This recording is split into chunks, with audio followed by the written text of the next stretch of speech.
recursos para eliminar esas tensións de tesorería a quen cumpre cos orzamentos, a quen cumpre cos contratos e a quen cumpre cos pregos de prestacións técnicas. Por lo tanto, sendo un concello ben xestionado, saneado, solvente e referente no contexto de España. Gracias. Señor conselleiro. Ten a palabra o grupo do BNG.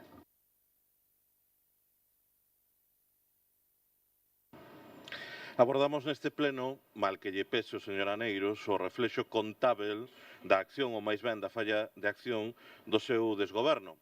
A conta xeral é o espello da súa xestión, por iso o señor Aneiros fuxe de verse nel. É o documento definitivo que destripa a propaganda e que demostra o que este goberno fixo, pero sobre todo o moito que deixou de facer polas viguesas e polos vigueses. E os datos oficiais do propio Concello de Vigo reflicten que no exercicio 2025 non caben xa máis excusas ni máis relatos de ficción. A conta xeral confirma que Vigo non ten un problema de financiamento, ten un gravísimo problema de goberno. Escoitamos reiteradamente este Executivo Municipal sacar peito da súa suposta saúde financeira e presumir mesmo de superávit, pero para o BNG que o Concello de Vigo teña acumulados nas súas contas bancarias un remanente de máis de 225 millóns de euros non é un motivo de orgullo. É un colosal monumento á ineficacia. É unha labazada á realidade social da nosa cidade. Ter 225 millóns de euros amoreados nos bancos, mentres millares de familias viguesas sofren a carestía da vida ou non poden acceder a unha vivenda, mentres os nosos barrios seguen esquecidos e os nosos servizos públicos se sitúan ao borde do colapso. Non é boa xestión, é unha irresponsabilidade política mayúscula. Un concello non está para guardar o diñeiro nunha conta bancaria, senón para poñelo ao servizo da cidade para atender as necesidades reais das viguesas e dos vigueses, mas para iso teria que haber un goberno que goberne e non apenas un ministerio de propaganda. E cal é a realidade da súa xestión? Unha inexecución orzamentaria crónica de nivel olímpico. A bicicleta financeira coa que cada debate nos ilustra o concelleiro e profesor Aneiros non pode desvendar, non pode ocultar que o seu goberno dende o ano 2019 non fechou un só exercicio cun remanente inferior, cunha inexecución orzamentaria inferior aos 100 millóns de euros. Xa nos poderán volver a insistir en el vuelva usted mañana, de que se van gastar despois, mas a realidade é outra. Deixáronse en gastar un de cada 3 euros orzamentados, un 66% de execución global, o que supón deixarse en executar nada menos que 150 millóns de euros. Ese é o balance da súa acción de goberno. Pero o verdadeiro escándalo, a parálise total, a pesar dese intento de lista da compra que vende facer o Conselleiro de Facenda, está precisamente no capítulo de investimentos. Executaron un miserable 24,89%. Deixáronse en gastar máis do 75% dos investimentos previstos, mentres vostedes seguen adiando os investimentos e atrasando actuacións para os barrios e as parroquias. Mais miremos por o capítulo 1, xa que nos reivindica sindicalistas, para os gastos de persoal. Executaron apenas un 82%. E por que aforran en gastos de persoal? Pois porque teñen desmantelado o Concello en favor da privatización. A súa propia conta xeral reflicte que hai hoxe 435 prazas sen cubrir nun cadro de persoal total de 1.423. Un 30% do total de postos sen cubrir. Ao tempo que faltan axentes na Policía Local, faltan bombeiros, faltan traballadoras sociais, falta persoal administrativo para evitar as ringleiras inmensas e os atrasos na xestión. E o seu modelo é o de non cubrir as prazas, deixar que os servizos se degraden, sobrecargar o persoal existente e atrasar a execución das ofertas de emprego público unha media de 3 anos. Un desmantelamento do público que serve de alfombra vermella para o seu auténtico modelo, o abuso sistemático da xestión indirecta e da privatización en masa. Converteron o Concello de Vigo nun caixeiro automático para as grandes multinacionais de servizos. Se sumamos a totalidade dos servizos privatizados, a cifra ascende a uns arrepiantes 135 millóns de euros. E poñamos ese dato en perspectiva, falamos de preto do 65% de todo o orzamento real executado no Concello. 2 de cada 3 euros que este Concello gasta van parar a mans privadas. E que dicir do transporte urbano, onde vostedes insisten en operar cun réxime de prórroga forzosa absolutamente opaco, inxectando máis de 19 millóns de euros a Vitrasa, que é quen os cobra, mentres os seus informes falan dun servizo estruturalmente insostível. Esta conta xeral o que demostra é que o seu modelo está esgotado. Teñen os recursos, teñen a maioría, pero carecen de proxecto para Vigo e de capacidade de xestión máis alá do autobombo e de anuncios que se converten sempre en promesas incumpridas. Por iso imos votar en contra desta conta xeral como unha censura ás súas políticas impotentes, para exixirmos que eses inmensos recursos cos que conta o Concello se utilicen de verdade para avanzarmos cara a un novo Vigo máis habitável e moito máis verde, con máis xustiza social e igualdade, con mellores servizos públicos e que poña fin ao abandono dos barrios e parroquias. Ten a palabra o Grupo do Partido Popular. Gracias, novamente, presidenta. A conta xeral é probablemente o documento máis importante que pasa por este pleno, porque fala do que realmente se fai cos cartos dos vigueses. E a conclusión que deixa a conta xeral do 2025 é moi clara. O Concello de Vigo recauda como nunca, pero executa menos do que debería. Os datos son moi contundentes. O Concello pechou o ano 2025 con 451 millóns de orzamento, pero só 298 millóns de euros executados, é dicir, máis de 150 millóns de euros quedaron sen executar. E isto non é prudencia, isto non é boa xestión, isto é incapacidade para converter os recursos públicos en servicios, infraestructuras e melloras para a cidade. E onde se ve mellor esta realidade é nos investimentos, porque dos 134 millóns de euros previstos para investimentos só se executaron 34 millóns, só un de cada 4 euros. E por iso hai proxectos que non avanzan, instalacións que non se reforman e barrios que seguen esperando actuacións que se anuncian ano tras ano. Está moi ben que o señor Aneiros lista aquí todo o que está feito, pero llevaría de moito máis tempo listar o que non está feito. E mentras todo isto queda nas arcas do Concello, os ingresos seguen medrando. Os impostos directos superaron os 113 millóns de euros, a presión fiscal segue aumentando e os cidadáns pagan máis. 587 euros de presión fiscal, señor Aneiros, as cifras máis altas dos últimos 13 anos. E todo isto mentres Vigo perde poboación e volve ás cifras do ano 2015, como recoñece a propia liquidación. Máis impostos, menos veciños, isto sí que é unha marca Vigo singular. Pero a pregunta é onde están os resultados, porque cando analizamos os servizos municipais atopamos outro dato moi revelador. O modelo do Concello é esta externalización, como lle chaman eles, o fan os demás lle chaman privatización masiva. Levan anos dando leccións sobre, como digo, privatización, externalización, porque a propia conta xeral demostra que Vigo funciona cada vez a golpe de contrato externo. Está externalizado o liso, a limpieza viaria, o transporte, as piscinas, boa parte das instalacións deportivas e incluso os servizos auxiliares como a conserxería das escolas infantils. E mesmo ocorre con outros tantos servicios, é dicir, como digo, critican a externalización, chamanlle privatización como fan outros, pero así como se goberna nesta cidade. Mire, visamos ao caso do liso porque é moi sangrante. O servizo custa máis de 35 millóns de euros ao ano. Os cidadáns sufriron incluso subidas ata o 50% e moitas familias están chegando a pagar 138 euros, como digo, polo liso. E a pesar diso, seguimos vendo queixas polo estado da limpieza en numerosos barrios. E tamén resulta especialmente preocupante a situación da axuda no fogar. O servizo supera máis de 11 millóns de euros. Sí, esa asunta que vostede di que non aparece, que non destina cartos a Vigo. Mire, financiamento da Xunta ano tras ano no servizo da axuda no fogar. Máis de 7 millóns no ano 25, case 10 millóns no ano 26 e máis de 10 millóns que destinará para o ano 2027. E quero facer unha referencia especial ás políticas de igualdade, porque detrás destos discursos hai que mirar sempre os números. A conta xeral fala de máis de 1,7 millóns de euros en igualdade. Pero cando se analiza a atención directa ás vítimas, atopamos apenas alrededor de 14.000 euros. Atención a vítimas, 14.000 euros. En atención psicolóxica, 33.500 euros en apoio á vivenda.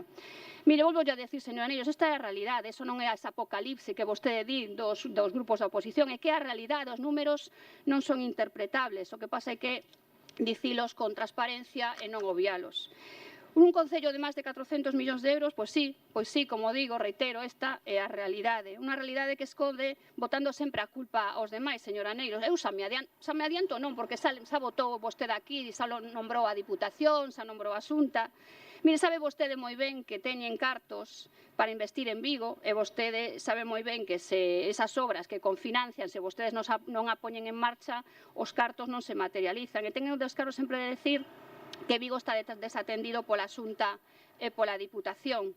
Mire, sabe que vostede que este Concello de Vigo que é o peor que executa da provincia, é o peor Concello que executa da provincia de Pontevedra. Remata case o primeiro semestre do ano, 0 euros executados dos convenios 26 coa Deputación, nem sequera licitou os 5 millóns totais do que dispoñen, un convenio co Luz Verde por parte da Deputación está paralizado por vostede e outras 5 propostas adicionais que están pendentes de resposta. Mire, o problema de Vigo non son os cartos, o problema é que non se executan, non transforman os investimentos e non se transforman en servicios mellores. Mire, a conta será o que reflicte non unha falta de recursos, unha falta de xestión. Esta, lamentablemente, é a verdadeira fotografía das contas municipais do 25.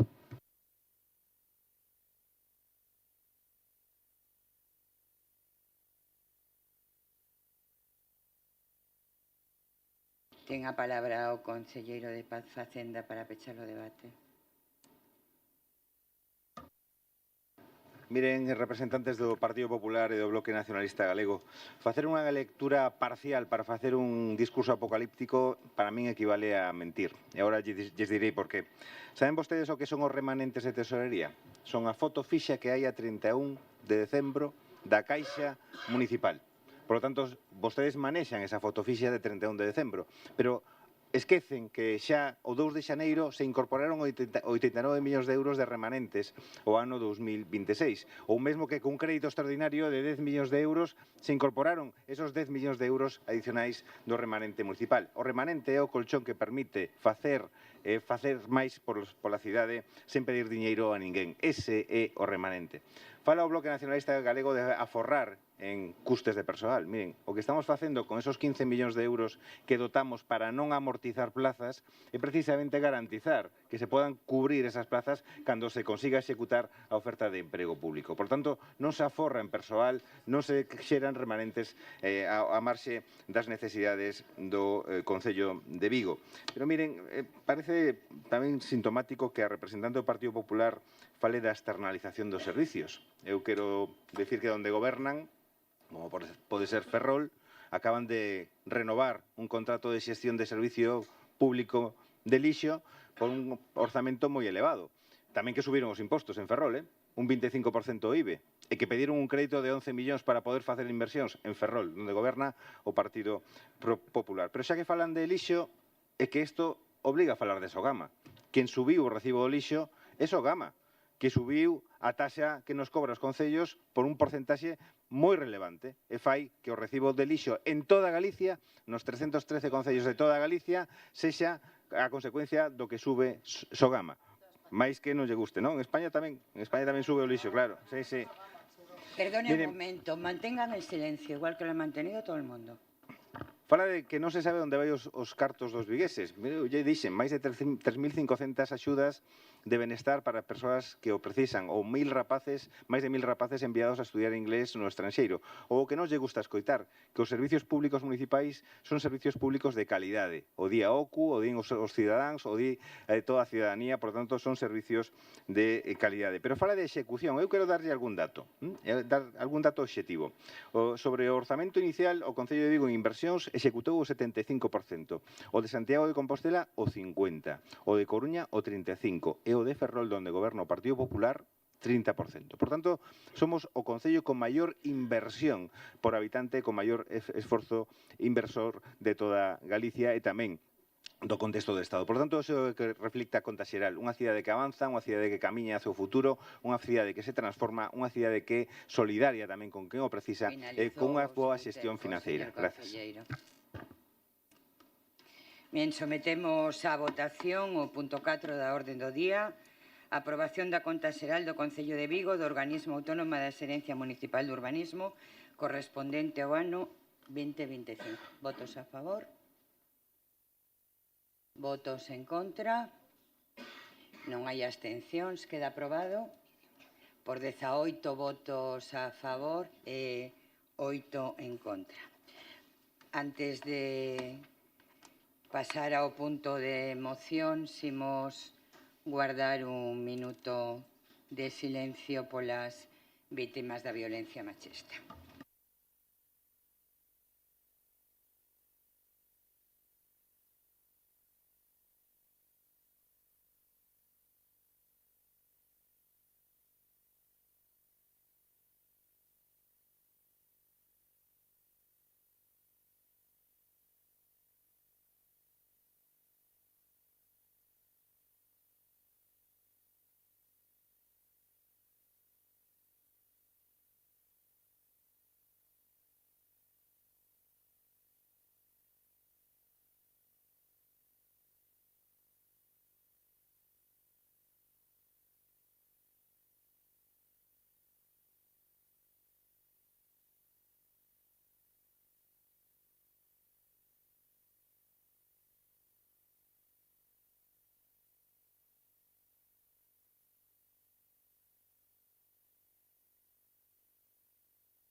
Pasamos ao turno de mocións. No punto 5 da orde do día, moción do Grupo Municipal do BNG para a protección e valorización dos montes periurbanos da cidade de Vigo. Ten a palabra o Bloque Nacionalista Galego.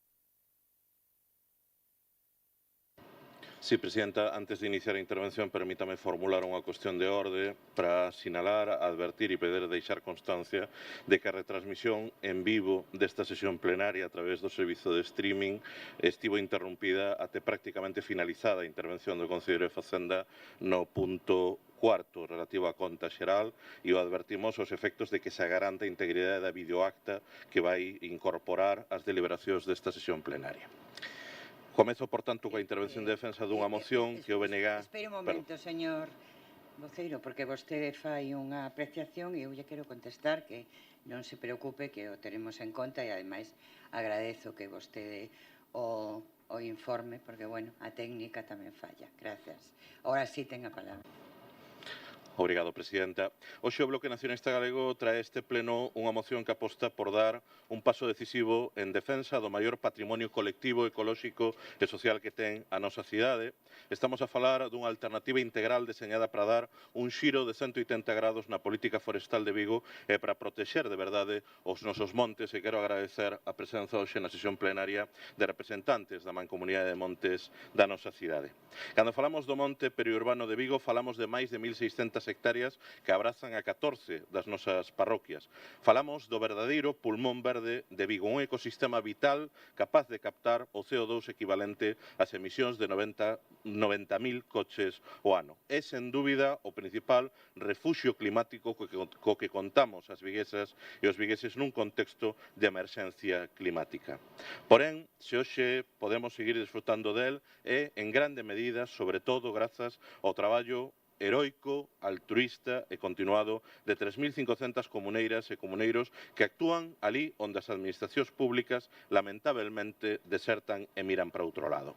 Pero Vigo xa non pode seguir mantendo o seu monte con respiración asistida. Case 9 anos despois daquela tráxica vaga de incendios de outubro do 17 que devastou e arrasou un terzo de toda a nosa superficie forestal, a realidade é desoladora. Nin o Goberno Municipal do ausente Abel Caballero, nin a Xunta de Galiza do Partido Popular cumpriron as súas promesas. O tantas veces anunciado nel verde, de 50 kilómetros, publicitado a bombo e prato no ano 18, atópase prácticamente paralizado polo desleixo, pola desidia, pola nula cooperación institucional entre as dúas administracións. Os únicos avances reais que se materializaron sobre o terreo foron grazas única e exclusivamente ao empeño e ao esforzo das propias comunidades de montes cos seus propios recursos. O modelo de apagar lumes en verán e de aplicar parches improvisados cando o desastre xa está a consumarse está totalmente esgotado. O monte non se coida en xullo ou en agosto. O monte ten que coidarse e protexerse durante durante todo o ano cunha estrategia de prevención estrutural e de ordenación cunha verdadeira visión de futuro. Por iso, desde o Bloque Nacionalista Galego exiximos hoxe un posicionamento político valente e ambicioso por parte deste Concello. Compre declararmos oficialmente Vigo como unha cidade libre de eucaliptos e outras especies pirófitas, impulsando decididamente a súa substitución progresiva por masas de frondosas autóctonas que exerzan unha barreira natural contra o avance do lume. Mais para iso hai que pasar dos discursos aos recursos. Na actualidade, desfrutar dos nosos parques forestais converteuse tamén nun privilexio condicionado de xeito que é exclusivo a dispor dun coche privado. Por este motivo, reclamamos a posta en marcha dun plan de accesibilidade sustentável para democratizarmos o acceso ao monte e garantir o dereito do conxunto da cidadanía.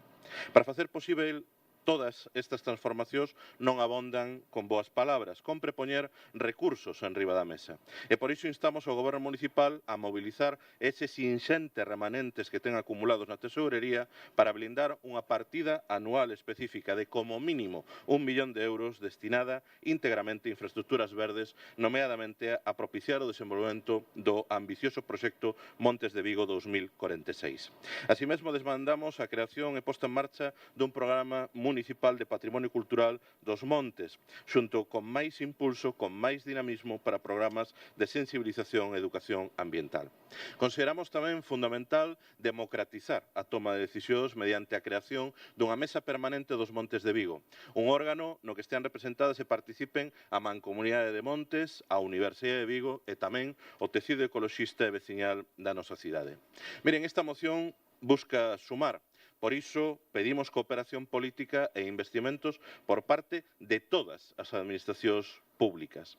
A través desta iniciativa solicitamos de maneira expresa e concreta tamén que tanto o Goberno do Estado como a Xunta de Galiza habiliten liñas de financiamento estáveis, estruturais e plurianuais dirixidas á conservación, restauración e resiliencia climática dos montes periurbanos de Vigo, cunha grande prioridade que despregar esas faixas de protección pasiva. A nosa cidade ten que deixar de virarlle as costas de xeito sistemático os nosos montes. O monte é unha parte fundamental da nosa identidade, da nosa saúde colectiva e do noso futuro en común. É hora de que Concello de Vigo e Xunta de Galiza asuman dunha vez por todas os nosos montes periurbanos como a grande infraestructura verde e o servizo público esencial que realmente son. Por iso, por dignidade ecolóxica e por coherencia, por xustiza social, por respeto ao traballo das comunidades de montes, o que fai o BNG é pedirlle hoxe o apoio de todos os grupos a esta moción en favor do noso pulmón verde.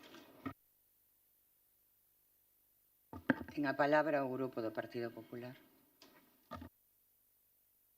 Ben, grazas, presidenta. Bo día a todas e todos. Efectivamente, os montes periurbanos de Vigo constitúen un activo ambiental fundamental que, entre outras bondades, permítenos combater os efectos do cambio climático.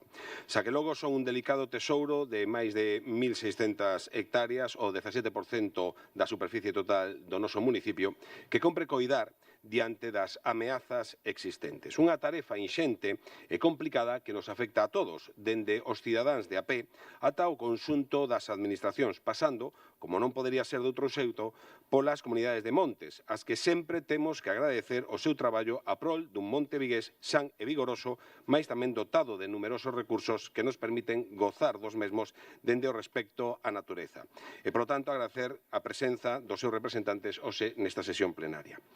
Pero nesa tarefa común que nos atinxe, como digo, a todos, sen excepcións, convén sinalar tamén a responsabilidade de cada quen en facer o que lle corresponde e, sobre todo, comprender a necesidade de cooperar e colaborar entre institucións, algo que, lamentablemente, botamos en falta nesta cidade dende que Abel Caballero é alcalde. Como precisamente pon de manifesto a emenda de sustitución do PSOE que ten presentado esta moción, onde pon todo o foco na Xunta de Galicia renegando de toda canta obriga ten este Concello no asunto, como se aquí a cousa non fose con eles. Pero claro que vai con vostedes. Teñen obrigas ao respecto, como se recollen as leis 2/2007 ou 7/2012, entre outras. Tanto é así que o proxecto de Anel Verde para a protección e defensa contra os incendios forestais foi presentado precisamente polo alcalde Abel Caballero en marzo de 2018, apenas uns meses despois da vaga de lumes que afectou a nosa cidade.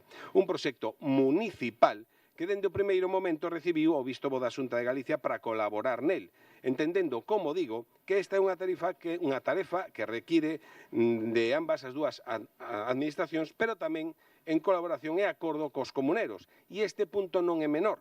Pero a realidade é que a día de hoxe non existe interlocución entre Concello e comuneros por culpa de que este goberno local non tolera nin a máis crítica suxerencia, nin moito menos crítica. E, en consecuencia, seguimos sen anel verde, máis aló do que están a executar pola súa conta os propios comuneiros, mentres asistimos a un progresivo abandono dos 14 parques forestais que son de competencia municipal, como tamén marcan as leis que lles comuniquei. Pero é que este Concello tampouco quere colaboración non que ten que ver coas limpezas das franxas secundarias, do que tamén son vostedes responsables subsidiarios. Aí, de novo, a Xunta de Galicia amosou a súa intención de colaborar cos municipios a través do SEAGA. 299 dos 313 concellos que hai en Galicia xa teñen asinado ese convenio. É dicir, que só 14 concellos de toda Galicia tense negado o mesmo. Entre eles, como non, Vigo, a única das 7 grandes cidades de Galicia. E non será porque este grupo político non teña insistido nese asunto. Aínda así, o compromiso do Goberno galego coa recuperación do potencial forestal e coa posta en valor dos montes veciñais en man común, así como a anticipación aos incendios na área de Vigo, é unha realidade. Como acredita o investimento de 1.400.000 euros na creación dun bosque periurbano modelo tras asinar un acordo de colaboración no ano 2019 coa comunidade de Montes de Vigo e coas comunidades de Valadares, San Andrés de Comesaña, Coruxo e Zamáns. As obras arrematadas consistiron, entre outras sancións, en plantación de frondosas caducifolias e coníferas e eliminación de acacias e eucaliptus. En todo caso, isto non vai de demonizar a ningunha especie como pretenden algúns, senón de ordenar e armonizar o noso monte. De feito, algunhas comunidades manteñen zonas de aproveitamento forestal controlado a base precisamente de eucalipto, porque esta especie de rápido crecemento aporta en pouco tempo recursos económicos que permiten seguir traballando e avanzar aínda máis rápido cara ao obxectivo último.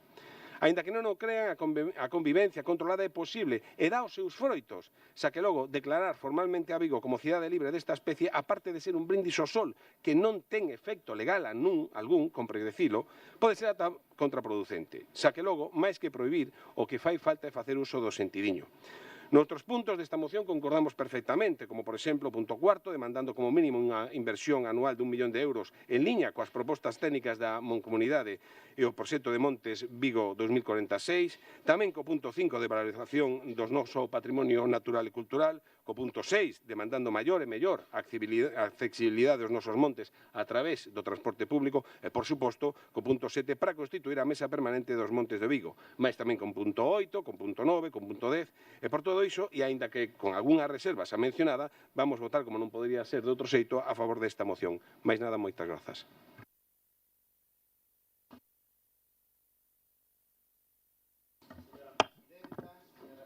Concelleiros, bos días a todas e a todos. Quero que as miñas palabras hoxe sexan dedicadas a Gregorio Álvarez, o que foi presidente da Comunidade de Montes de Valladares, que tristemente nos abandonou este mes. Así que desde o Goberno Municipal queremos expresar o noso pesar á súa familia. Gran compañeiro e mellor persoa. Gracias, Gregorio. A súa vez, e xa para iniciar, quero sumarme ao agradecemento das persoas comuneiras que hoxe nos acompañan aquí no Pleno. Iniciando xa a moción e falando dos montes forestales, señores do BNG, agradezco a oportunidade que me dan vostedes hoxe para poder falar dos Montes de Vigo, un dos patrimonios naturais máis importante da nosa cidade. Pero a verdade, señores do BNG, que escoitando as súas palabras parece que nos están tomando pelo. Calquera que non coñece Vigo pensa que os nosos montes son toda unha desfeita. En realidade é exactamente o contrario. Señores de BNG, semella que vostedes, de xeito demagóxico, veñen aquí a dar leccións e exixir plans integrais, pero esquecen deliberadamente o que o Concello fai. E o que é peor, volven a branquear unha vez máis a absoluta inacción da Xunta de Galicia, que é a que ten as competencias. E non é di este concelleiro que o fala, o di o Estatuto de Autonomía de Galicia. A propia lei o recolle. Este goberno municipal leva moitos anos traballando en este eido e, polo tanto, non partimos de cero, como din na súa moción. A vigilancia dos montes a través no verano coa presencia da Policía Local, con drons, con operarios municipais e, como non, o Servicio de Bombeiros, se fose necesario a súa intervención. Cando vostedes ocultan que este goberno mantén tamén, ademais, unha gran colaboración coas comunidades de monte, asinando convenios e, como non, que entendemos, ademais, o gran traballo que as comunidades de monte desenrolan na conversación dos montes. Por certo, aproveito para agradecer o gran traballo das comunidades e a súa colaboración con este goberno. Pero que sí é certo que co investimento, señores de BNG, que non ten parangón en ningunha outra cidade galega, por certo, nas que vostedes gobernan, Santiago ou Pontevedra, que realmente non dedican un euro a todo o que realmente é os montes. Pero voulle desglosar todo aquilo que facemos. Os montes, con un plan de emprego, con un custe anual de 145.000 euros, ou, como non, as faixas secundarias, donde a Xunta de Galicia, cunha lei trampa, fai que todos os concellos asumamos o control e a parte subsidiaria da xestión da biomasa, sin aportación orzamentaria, con aportación cero, anos de traballo de balde para a Xunta de Galicia.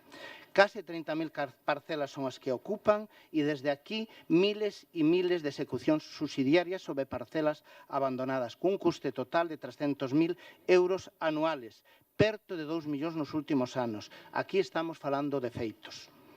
Si falamos dos parques forestais, donde máis de 73 hectáreas, seu mantemento, accesos, áreas recreativas, conservación das instalacións e, como non, con convenios coas comunidades de montes, supón un coste anual de máis de 500.000 euros ao ano. Así é como protexemos o noso pulmón de Vigo. Por certo, a súa petición de 1 millón de euros quedase corta a todo canto realmente pide. Por certo, xa dirán vostedes realmente porque llo piden a este Concello e non a Xunta de Galicia. Pero se falamos do Anel Verde, non sexan ustedes uns demagóxicos. Ben sabe que o alcalde o anunciou, claro que o anunciou, cando aqueles dramáticos incendios do ano 2017, no que estuvo a frente, afrontando toda aquela realidade, que non esqueceremos nunca. Pero esa demagoxia súa conleva a levar adiante que o anteproxecto que fixo este goberno, porque foi este goberno que no fixo, é un verdadeiro obstáculo pola Xunta de Galicia. Porque, señores do BNG, resulta difícil entender que se nos reclama asumir esta actuación cando sabe a inviabilidade, por dous motivos, polas competencias e pola propiedade dos terrenos. Por este goberno, bondade toda, e pola Xunta de Galicia, trabas todas as do mundo.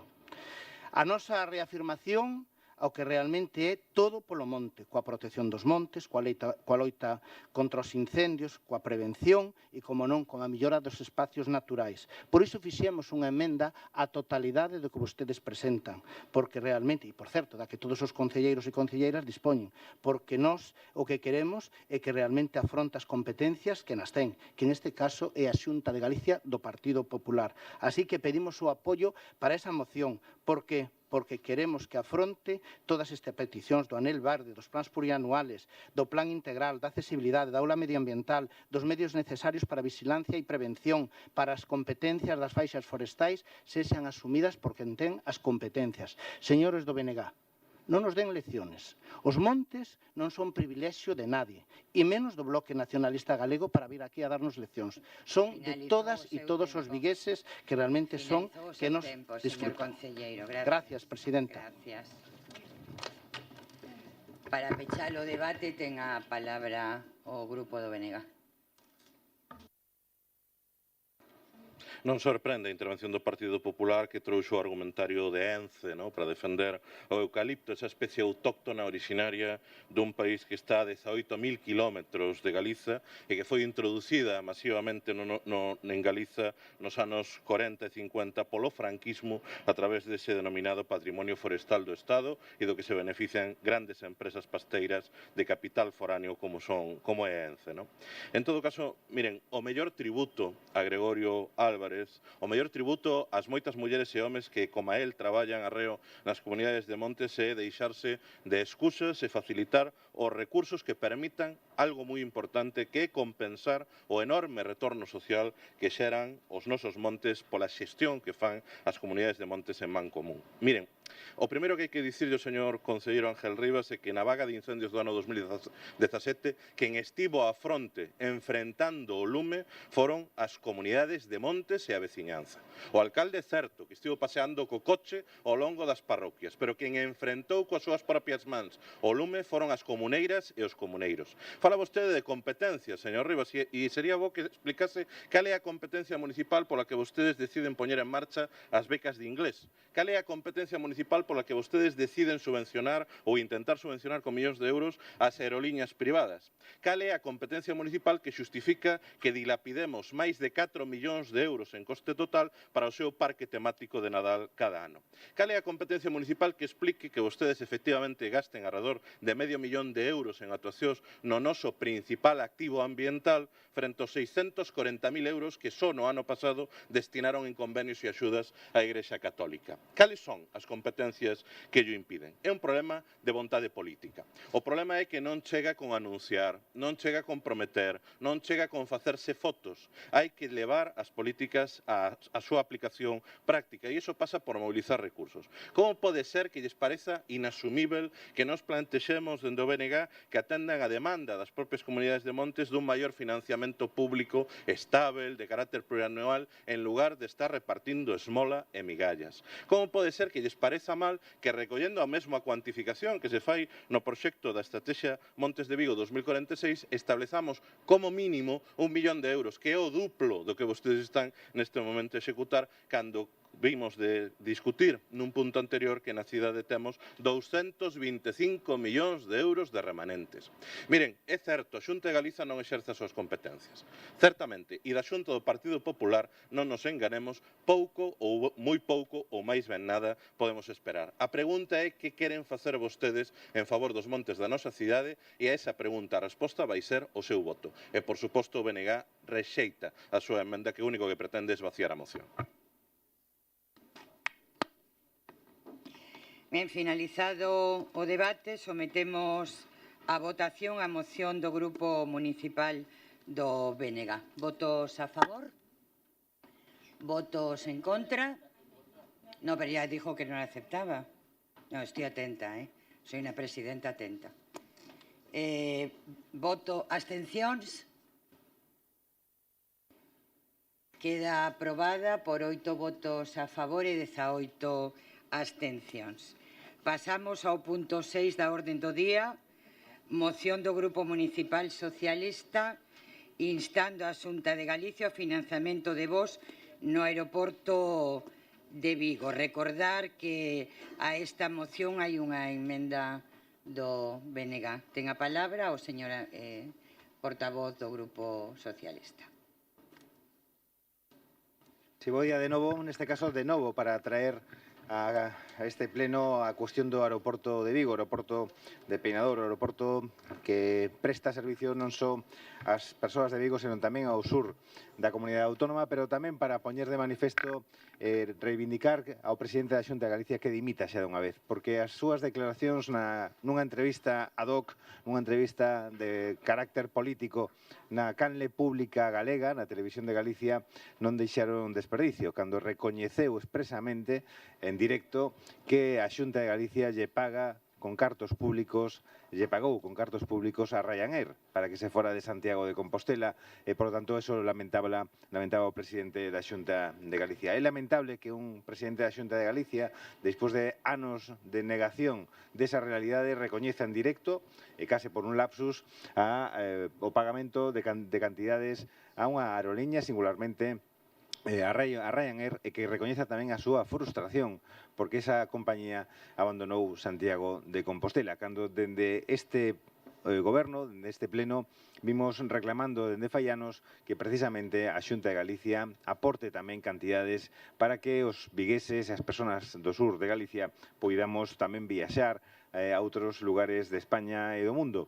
Non por viaxar, senón por manter tecido socioeconómico, tecido familiar e tamén para favorecer que outras persoas veñan a nosa contorna, que veñan tamén a nosa cidade e a nosa contorna, non só por razóns de turismo, que xa somos un referente turístico no ámbito do noroeste peninsular, no ámbito de Galicia e tamén singularmente no ámbito das Rías Baixas, senón tamén polo que caracteriza esta cidade, ser a cidade da economía, a cidade onde se implantan empresas, onde se fan negocios, onde hai grandes feiras internacionais no ámbito da industria, no ámbito da construción naval, no ámbito da pesca, e noutros ámbitos que virán, e tamén onde se queren implantar máis empresas para facer precisamente de Vigo un núcleo económico relevante no ámbito do noroeste peninsular. Por lo tanto, decepcionante que o presidente da Xunta de Galicia recoñeza en directo na canle pública galega que lle pagan diñeiro ás compañías aéreas para que viaxen dende Santiago, pero que non o queren facer noutros aeroportos como é o aeroporto de Vigo, pese a que fixeron manifestacións públicas de que iban a financiar voos dende o aeroporto de Peinador, pero logo se quedaron en nada. Despois de cifrar en torno a 100.000 euros o que financiarían, se quedaron xa simplemente nun silencio total.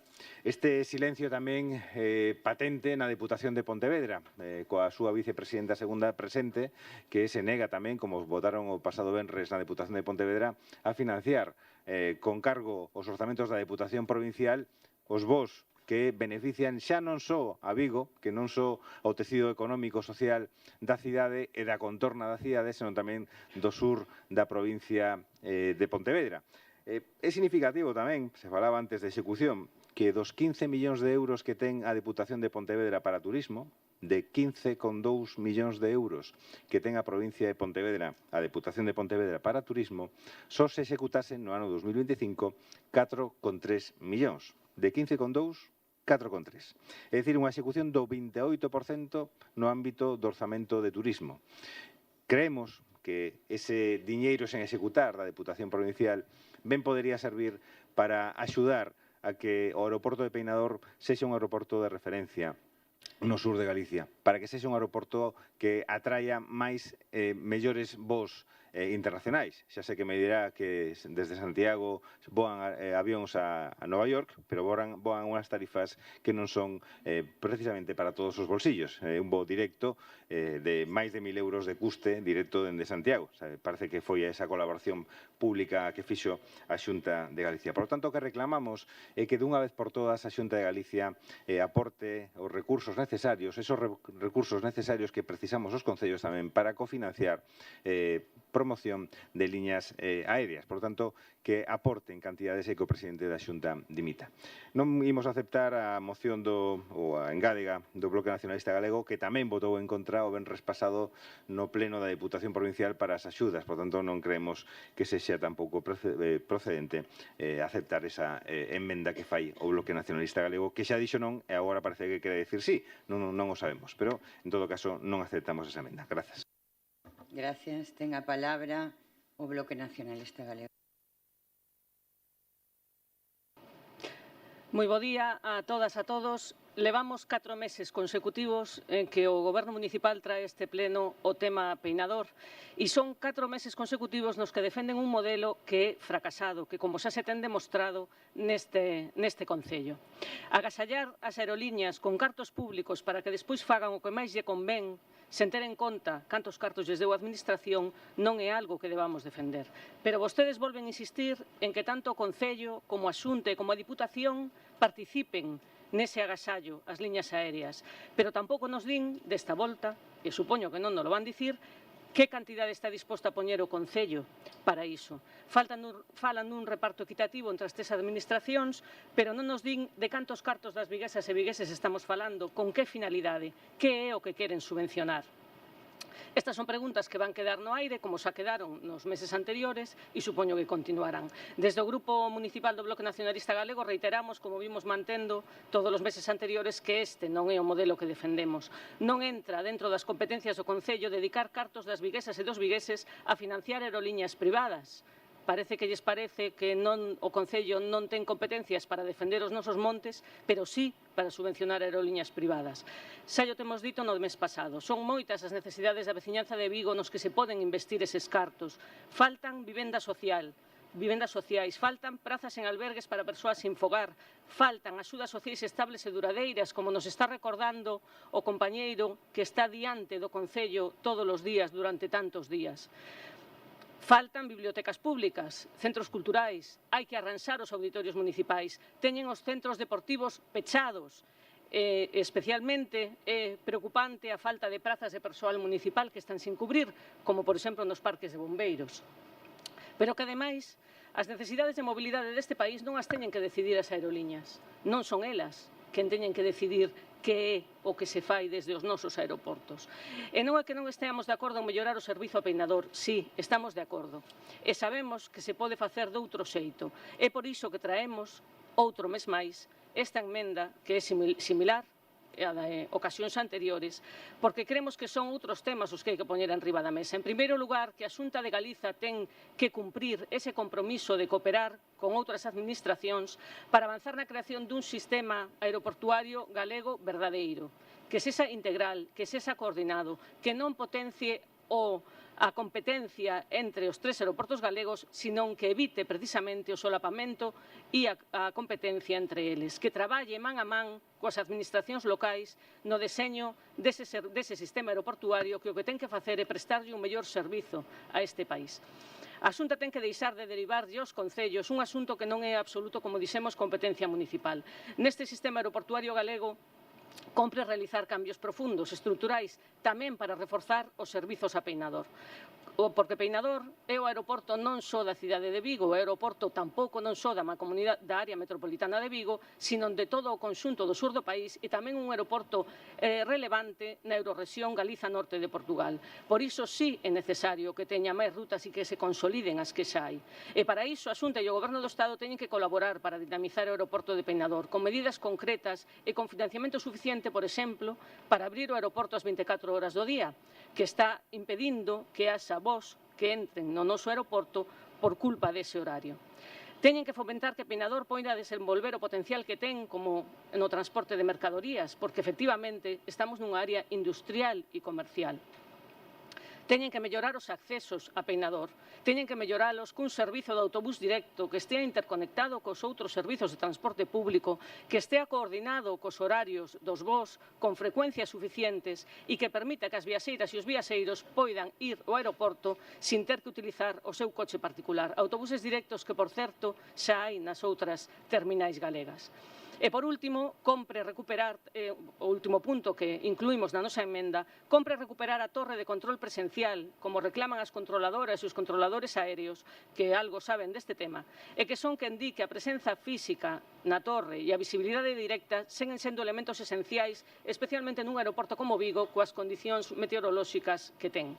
Desde logo, o problema de Peinador non se vai resolver nin con lamentacións, nin con máis reproches partidistas, con máis enfrontamento entre administracións, e moito menos se vai resolver deixando en mans das aerolíneas o noso sistema aeroportuario. Moitas grazas.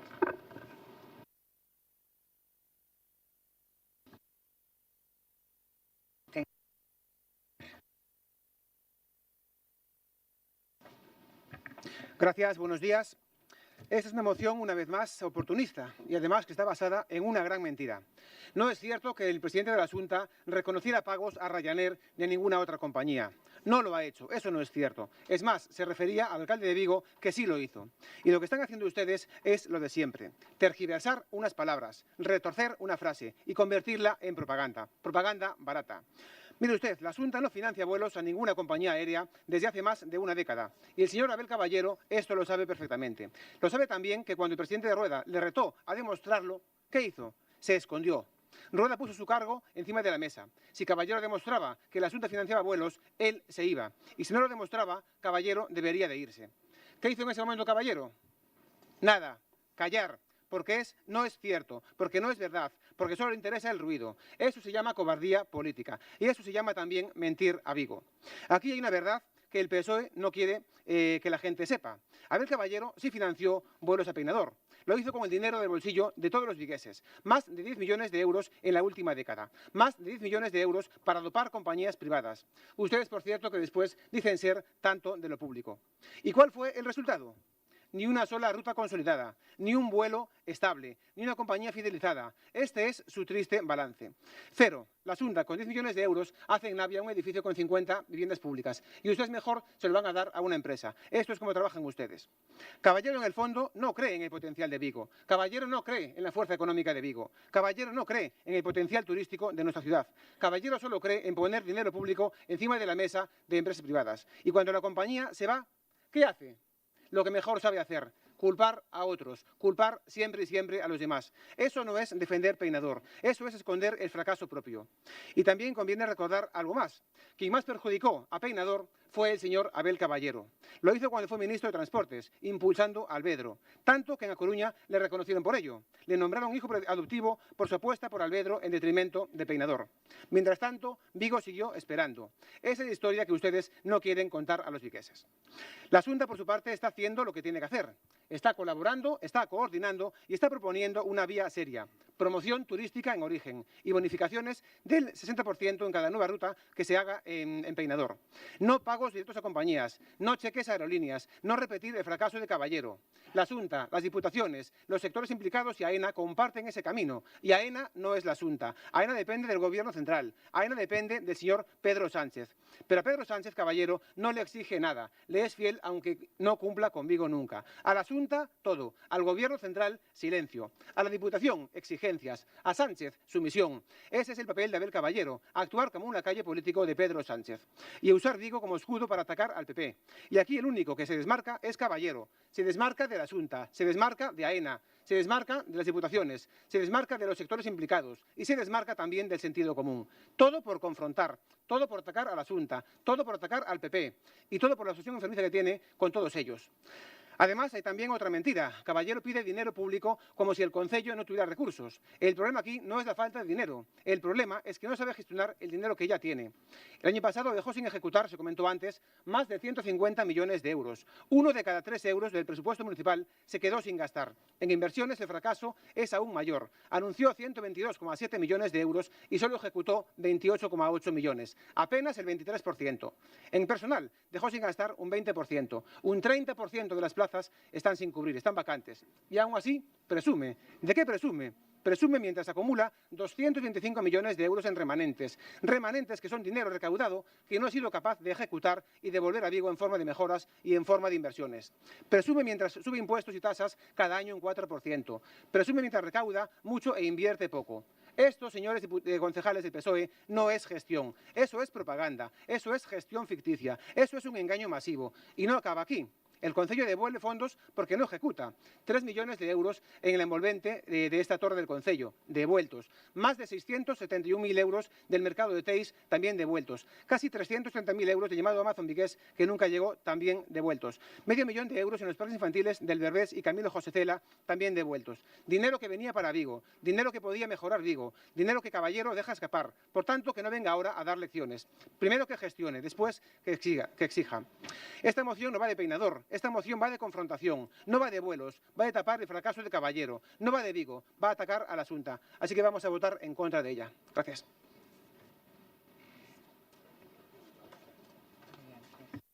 Para pechar o debate xeral, de política xeral, non? Que estamos a ter hoxe aquí neste pleno municipal, ten a palabra o voceiro do Grupo Socialista. Ben, a verdade é que fale polo Partido Popular, e dito con todos os respetos o señor González Abeijón, e que permanece calada a candidata a alcaldía polo Partido Popular é bastante significativo, porque amosa o criterio político, amosa o proxecto que teñen da cidade, e sí, como decía a presidenta deste pleno, nun discurso marcado polo tono de Vox, son as propostas que ten o Partido Popular para a cidade de Vigo. Por tanto, ese silencio cómplice da voceira do Partido Popular e candidata á alcaldía amosa a súa ausencia de compromiso con esta cidade.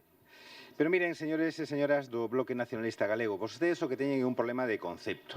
Nos atendemos a todas as necesidades da cidade, a todas e cada unha das necesidades da cidade.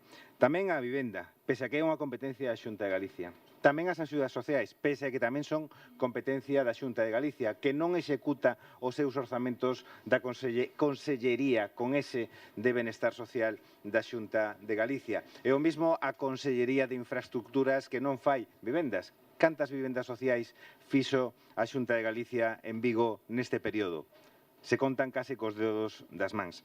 Pero miren, falan vostedes tamén dun error grave de concepto, tamén Bloque Nacionalista Galego e Partido Popular.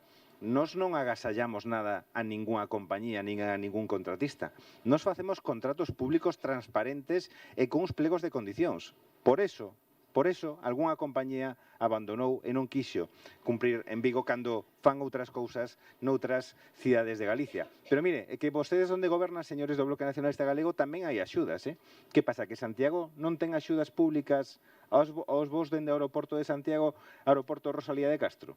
Miren, acaba de salir unha noticia nun dos periódicos da cidade de que Incolsa, a Sociedade Municipal e Pública de Santiago, acaba de pechar un contrato opaco de 2,5 millóns de euros con aerolíneas aéreas. Que pasa? Que en Santiago onde gobernan fan unhas cousas e aquí onde non gobernan non permiten que os demais queramos promocionar o tecido económico, o tecido social, o tecido productivo, a interconexión das familias que temos nesta cidade. Vigo é a cidade máis internacional do noroeste peninsular. Vigo precisa dun aeroporto puxante. Vigo precisa que Peinador sexa un aeroporto de referencia no sur de Galicia. Pero miren, é que as compañías aéreas non mandan. É que a AENA, o ente xestor nacional de aeroportos de navegación aérea, xa identificou 10 liñas de potencial éxito en Vigo. Por tanto, o que pedimos é que se deixen promocionar esas liñas, que se deixen traballar esas liñas aéreas dentro do aeroporto de Vigo para facer que Vigo siga crecendo, para facer de Vigo esa mellor cidade de Galicia. Gracias. Gracias, señora Neiros. Sometemos a votación a moción do Grupo Municipal Socialista sobre o aeroporto de Vigo. Votos a favor da moción. Votos en contra. Queda aprobada por 18 votos a favor e 8 en contra.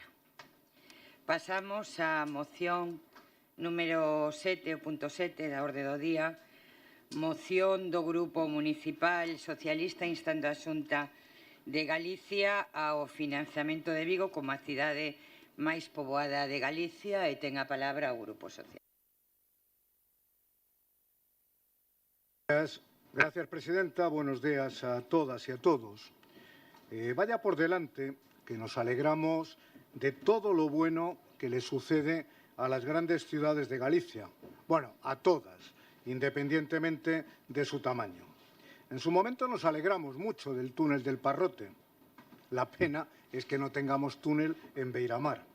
Nos alegramos mucho también de que Santiago, aeropuerto, se acaba de debatir, tuviera grandes, millonarias aportaciones por parte de la Xunta, señora Beijón, como sí reconoció el presidente Rueda.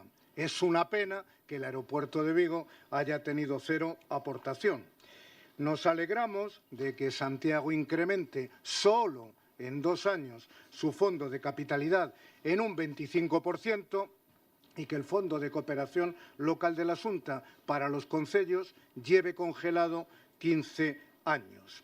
Nos alegramos de todo esto. Lo que ocurre es que en Vigo sufrimos los agravios del Gobierno de la Xunta de Galicia. Y la relación es inmensa. Pero podemos hablar de infraestructuras, podemos hablar de sanidad, del único hospital privado, podemos hablar de una caja robada, una caja de ahorros robada literalmente por Feijóo, podemos hablar del aeropuerto, podemos hablar del trazado del AVE en su momento, podemos hablar de turismo sin que se reconozca el fenómeno turístico de la Navidad, podemos hablar de vivienda, sí, 17 años sin construir vivienda en esta ciudad, de servicios sociales, de deporte. También podemos hablar de carreteras autonómicas, como la de la Avenida de Galicia, que a los 2 meses, bueno, creo que al mes y medio de terminar la obra ya se estaba hundiendo. Por lo tanto, podemos hablar de la falta de apoyo a los grandes proyectos que quiere esta ciudad como el Mundial 2030. Por lo tanto, este Gobierno municipal es el mejor ejemplo de lo solidaria que es esta ciudad y por eso nos alegramos tanto. Lo que ocurre es que este Gobierno municipal, encabezado por el alcalde, a diferencia de los anteriores gobiernos, lo que nos caracteriza es que no nos callamos y reivindicamos lo que todo el mundo sabe que nos pertenece.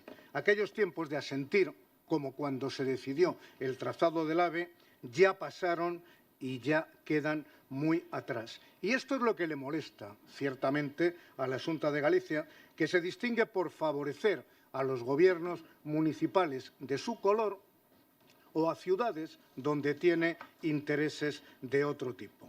Los 17 años de gobierno de Feijóo primero y Rueda ahora son un ejemplo de la inigualable falta de atención a una ciudad, Vigo, que no solo es también de Galicia, sino que es la primera ciudad de Galicia y conviene recordarlo. A quien supiera poco de la política de Galicia no entendería este comportamiento con la mayor ciudad de Galicia, pero sería muy fácil de explicar. Feijóo lo explicó perfectamente. El resultado de las municipales del PP de Vigo es humillante y, por lo tanto, tiene que haber el correspondiente castigo que se prolonga desde que gobiernan desde el 2009. ¿Qué reclamamos en esta moción? Primero, lo ya aprobado por este Pleno en años anteriores, y es básicamente demandar lo que nos corresponde. Por la aportación de Vigo a Galicia nos merecemos apoyo económico, cuando menos el triple en función de la población que el consignado para Santiago en concepto de capitalidad. Y lo merecemos y lo requerimos por ser la ciudad más poblada de Galicia, pero por ser el motor industrial de Galicia, por ser el fenómeno turístico más importante de España y también por ser el municipio que aglutina un área metropolitana de 500.000 habitantes. Esa área metropolitana, órgano político negado y obstaculizado por la Xunta, 500.000 habitantes prestando servicios de los que se benefician los concellos del entorno y que nosotros estamos encantados de prestar. Miren, cuanto mejor le vaya a Vigo, mejor le irá a Galicia. Por eso la necesidad de que el Gobierno gallego apoye a Vigo, por ser la ciudad más poblada, merece ese tratamiento, necesita ese apoyo económico y esperamos que BNG y PP apoyen esta iniciativa. Gracias. Grazas. Grupo Municipal do BNG.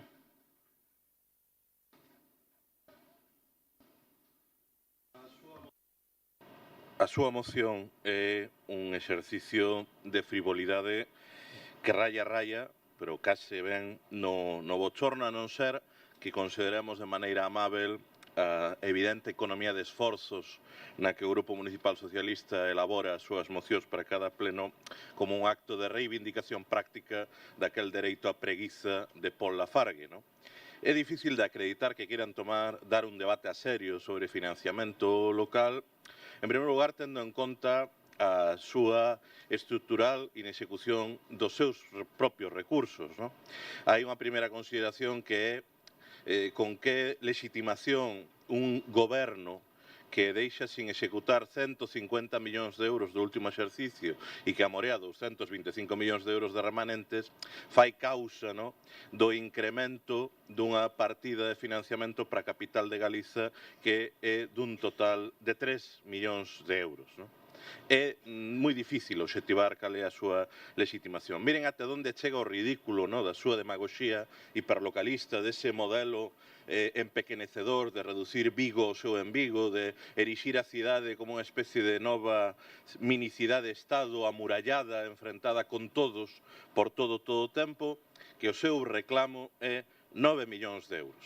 9 millóns de euros, que é o 0,3% dos 3.000 millóns de euros que di o ausente Abel Caballero que a Xunta de Galiza do Partido Popular lle debeda á cidade. Con este ritmo investidor de 9 millóns de euros, esa débeda acumulada por parte do goberno galego coa maior cidade deste país, tardaría en amortizarse 333 anos, non? É por poñer magnitudes que sirvan de espello para retratar o alcance desta flamante, vigorosa, exemplar iniciativa política do Grupo Municipal Socialista que demostra o seu nivel de atonía, non? De atonía, non sei se iso político ou intelectual, pero dende logo de atonía do punto de vista discursivo, non?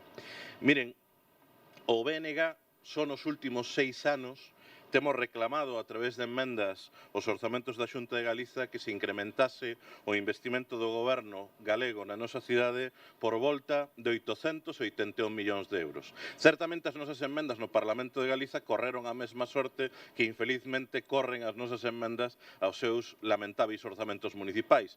O rodete absolutista de Feixóo de Rueda tumba as nosas enmendas, como o seu rodete absolutista tomba tamén as nosas achegas e as nosas propostas en relación ao uso dos recursos municipais. Pero miren, se queremos dar un debate a serio sobre financiamento local, hai dous parámetros que se recollen na nosa emenda de sustitución para centrar a cuestión. En primeiro lugar, instamos a Xunta de Galiza que promova unha lei galega de facendas locais e que estableza un novo sistema de reparto de transferencias non finalistas, porque as administracións locais non precisan do paternalismo da Xunta de Galiza aos concellos, cun plan único que aglutine os recursos do que hoxe é o Plan de Cooperación Local e de outros programas, cun obxectivo claro que é o de evitar a distribución discrecional, partidista e o engado caciquil que se fai por parte da Xunta de Galiza dos fondos públicos para garantirmos así os investimentos que Vigo, como maior e primeira cidade deste país, precisa e merece, e para poñermos fin ou comezar a poñer fin ao maltrato continuado e a política de abandono que padece a nosa cidade desde o retorno do Partido Popular á Xunta de Galiza no ano 2009. Mais hai un segundo elemento que tamén é fundamental, que instarmos o goberno español a reformar o sistema de financiamento local e nomeadamente a revisar o mecanismo de participación nos ingresos do Estado para poñer a discriminación que padece en Vigo as demais cidades galegas e o conxunto dos concellos do país. Miren, co seu actual programa, modelo de participación nos ingresos do Estado, a cidade de Málaga recibe máis investimento do Estado que a suma das 7 cidades galegas, a pesar de representarmos as 7 cidades galegas no seu conxunto o duplo de poboación do que representa o Concello de Málaga. É unha expresión do seu modelo centralista onde aí o bipartidismo español non ten demasiadas diferenzas. Os concellos galegos reciben por volta dun 5% do total do financiamento aos concellos no conxunto do Estado, a pesar de que os concellos galegos representan máis do 6% da poboación total do Estado. Esas son as magnitudes. Por iso, se o que queren é debater a fondo de como financiar mellor os concellos, nomeadamente de Vigo, para asumir tamén o financiamento das competencias impropias que nos son adheridas, que nos son endosadas, dende logo estou certo de que aceptarán esta emenda e propiciarán un acordo que conte co apoio do Bloque Nacionalista Galego. Grupo Municipal Popular. Grazas, presidente. Señor Font, sexamos claros, verdad? A única motivación pola que o Partido Socialista trae este pleno esta moción é profundar unha vez máis na súa estrategia de confrontación política coa Xunta de Galicia, insistindo nesa idea falsa do inimigo exterior que lle rouba ou lle nega a Vigo o que supostamente lle pertence por dereito propio. Co vergoñento agravante neste caso, de enfrontarnos tamén con outro territorio, por moito que vostedes o neguen. Porque iso é o que realmente se agocha baixo desta moción, o seu vitimismo político diante dun pretendido agravio comparativo que non é tal. Porque é que este debate non ten nin base nin rigor algún, entre outras cousas, porque vostedes saben perfectamente que esa achega anual asignada a Santiago de Compostela non é froito da arbitrariedade política nin do interese partidista de ninguén, senón que ten como obxectivo compensar os sobrecostos que o Concello compostelán ten que asumir ou acoller as sedes das institucións autonómicas como consecuencia da súa condición de capital de Galicia. Mais nada. Aquí non hai nin trato de favor a ninguén, nin moitísimo menos discriminación a Vigo.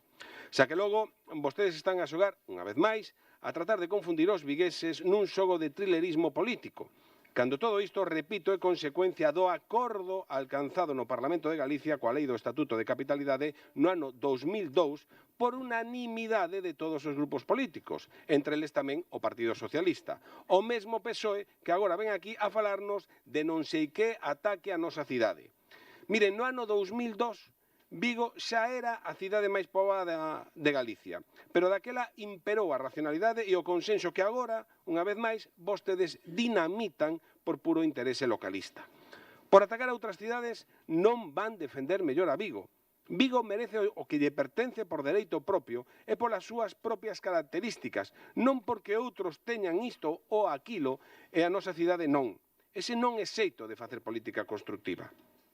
E en todo caso, oian, Vostedes gobernaban a Xunta de Galicia entre o 2005 e o 2009, xa con Abel Caballero sendo alcalde de Vigo. Por que entón nin denunciaron, nin reclamaron absolutamente nada? Porque isto non vai diso. Isto vai de xerar unha tensión constante co Partido Popular e vender o mantra de que a Xunta ataca a Vigo. Exactamente o mesmo que fan coa Diputación de Pontevedra agora que non a gobernan, reclamando aumentar a achega anual mentres calaban sendo a señora Carmela Silva a súa presidenta. E o que é peor, cando aínda non teñen nin pedido a totalidade dos 5 millóns de euros deste ano, nin tampouco asinado ningún dos convenios que xa contan con visto de prace do organismo provincial. Pero volvendo ao tema principal, a realidade é que cada territorio é distinto e vir aquí a reivindicar 9 millóns de euros en concepto de cidade máis poboada de Galicia, en analoxía, din, a asignada en concepto de capitalidade a Santiago de Compostela, home, comprenderán que non ten sentido ningún. O que sí que podemos comparar é canto recibe cada quen anualmente nos orzamentos autonómicos. E aí resulta, como non podía ser de outro xeito, que Vigo, como cidade máis grande de Galicia, é a que máis leva. Neste ano 2026, case 690 millóns de euros, fronte aos 230 millóns de Santiago de Compostela. É dicir, 460 millóns de euros máis a favor da nosa cidade que a Santiago de Compostela. 460 millóns de euros ao ano. Como tamén é moito maior a achega do Fondo de Cooperación Local que recibe Vigo da que recibe Santiago, 7,2 fronte aos 3,2. O que pasa aquí é que vostedes nin recoñecen, nin van a aceptar nunca os investimentos que dende a Xunta se fan na nosa cidade, chegando mesmo ao ridículo de negar as centenares de vivendas públicas que se están a construir en Navia que todo o mundo ve, menos Abel Caballero. Porque vostedes están instalados no negacionismo político. E por iso, cando a Xunta lles dixo sí o túnel del Duallen con 18 millóns de euros comprometidos, vostedes, en lugar de avanzar, viñeron con excusas e aínda nin presentaron o proxecto. Ou peor aínda, boicotearon outras inversións xa orzamentadas como os 20 millóns de euros previstos para a construción do centro de asociacionismo que vostedes vetaron, privando o tecido sociocultural desta cidade dun espacio esencial. Repito, 20 millóns de euros que vostedes rexeitaron, mentres agora poñen o grito no ceo por 9 millóns. E, señor Font, non fale vostede do túnel de Beiramar, que aquí hai un compromiso de solicitarlle ao Goberno do Estado o 50% do que vai custar, e nin teñen contestado. E se quere falar de financiación local, é ali onde hai que falar, no Congreso, co Goberno Central. E xa o colmo, cando devolven os cartos, como medio millón de euros concedido para levar adiante o Obradoiro de Emprego Capacita 11. Miren, o único municipio de toda a provincia que os devolveu. Pero de que están a falar hoxe aquí? Para que queren máis cartos se non saben xestionalos? Remato. Por suposto que Vigo ten dereito a recibir canto precise, con xustiza, sen envexa de ninguén, sen agravio comparativo, sen discriminar, sen atacar a outras cidades. Nós nos valemos por nós mesmos. E, dende logo, que todos estamos nese barco, na reivindicación do que nos pertence, das infraestructuras pendentes, tamén, repito, do Estado. O que non compartimos, nin vamos comprar, obviamente, é a súa demagoxia, nin o seu vitimismo. Mais nada, moitas grazas.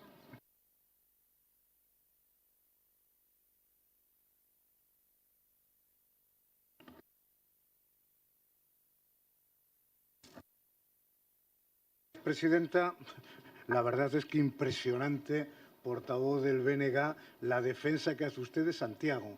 Yo no sé si tienen el puesto número 2 de la lista ocupado, pero creo que la verdad está haciendo ciertamente méritos sobrados para ser el número 2 en la lista del BNG de Santiago. Y claro, le explica al profesor Aneiros, concejal Aneiros por activa y por pasiva, cómo es el tema de la aplicación del presupuesto y la verdad es que por mucho que se lo explica, ustedes no entienden absolutamente de nada. Pero sigue con la grandilocuencia. Hombre, ridículo el que hizo usted en el último pleno extraordinario. Ese sí que fue un ridículo ciertamente notable.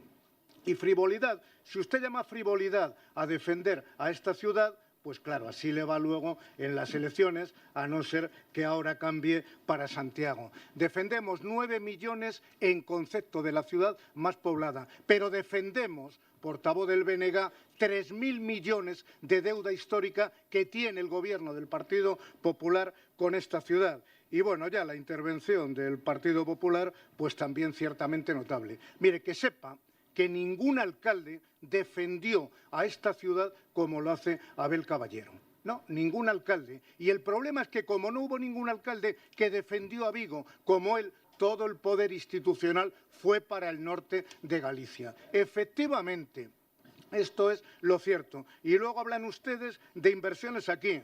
Pero si suman hasta los sueldos de los profesores y de los sanitarios. ¿Pero de qué inversiones reales nos habla? De vivienda, cuando no reconocen que el 70% de lo que se está invirtiendo en Navia proviene del gobierno de Pedro Sánchez. No hagan gestos. Sí, pero no se enteran. De dónde vienen los fondos para vivienda. Discúlpeme un momento. Miren, les ruego que estén callados, porque si ese grupo tuviera que responder a las cosas que ustedes dicen, estaríamos en un teatro y, por lo tanto, no. Hay un orden e imos usar ese orden. Así que, por favor, manteñan o silencio, que ademais tiveron como un minuto máis de tempo para intervir no anterior, porque o señor Pardo non lle dera ao tempo, así que silencio.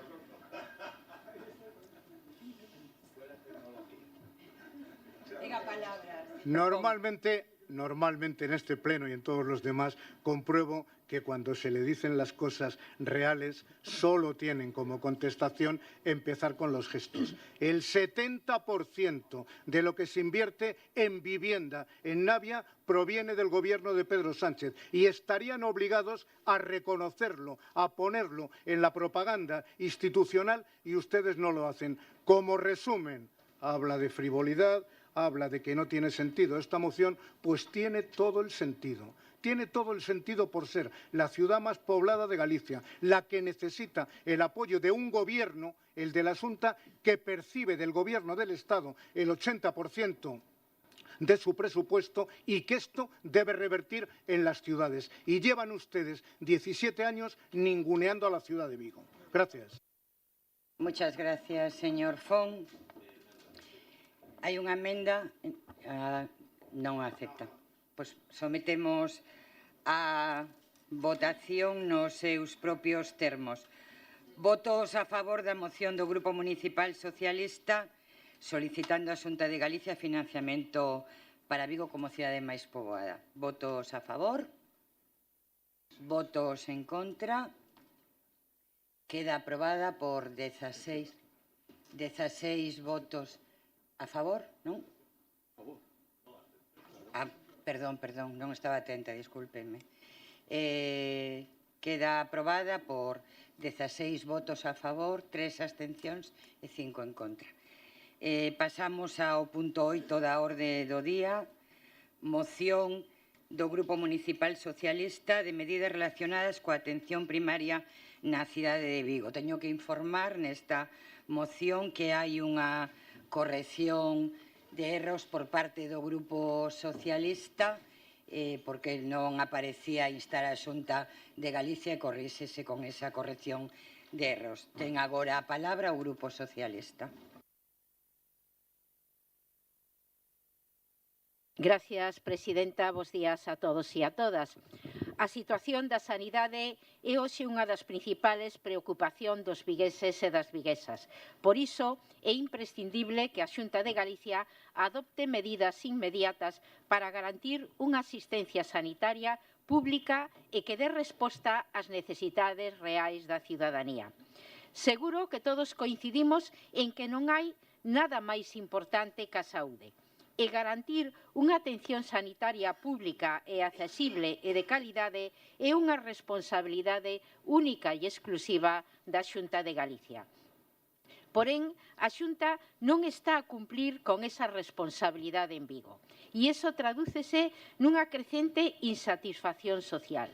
Non é un debate entre partidos políticos, é unha realidade que viven milleiros de vigueses e viguesas cada día. Hai apenas uns días, o presidente Rueda aseguraba estar satisfeito coa sanidade galega porque, comparada con outras comunidades autónomas, decía, a súa xestión era razoable.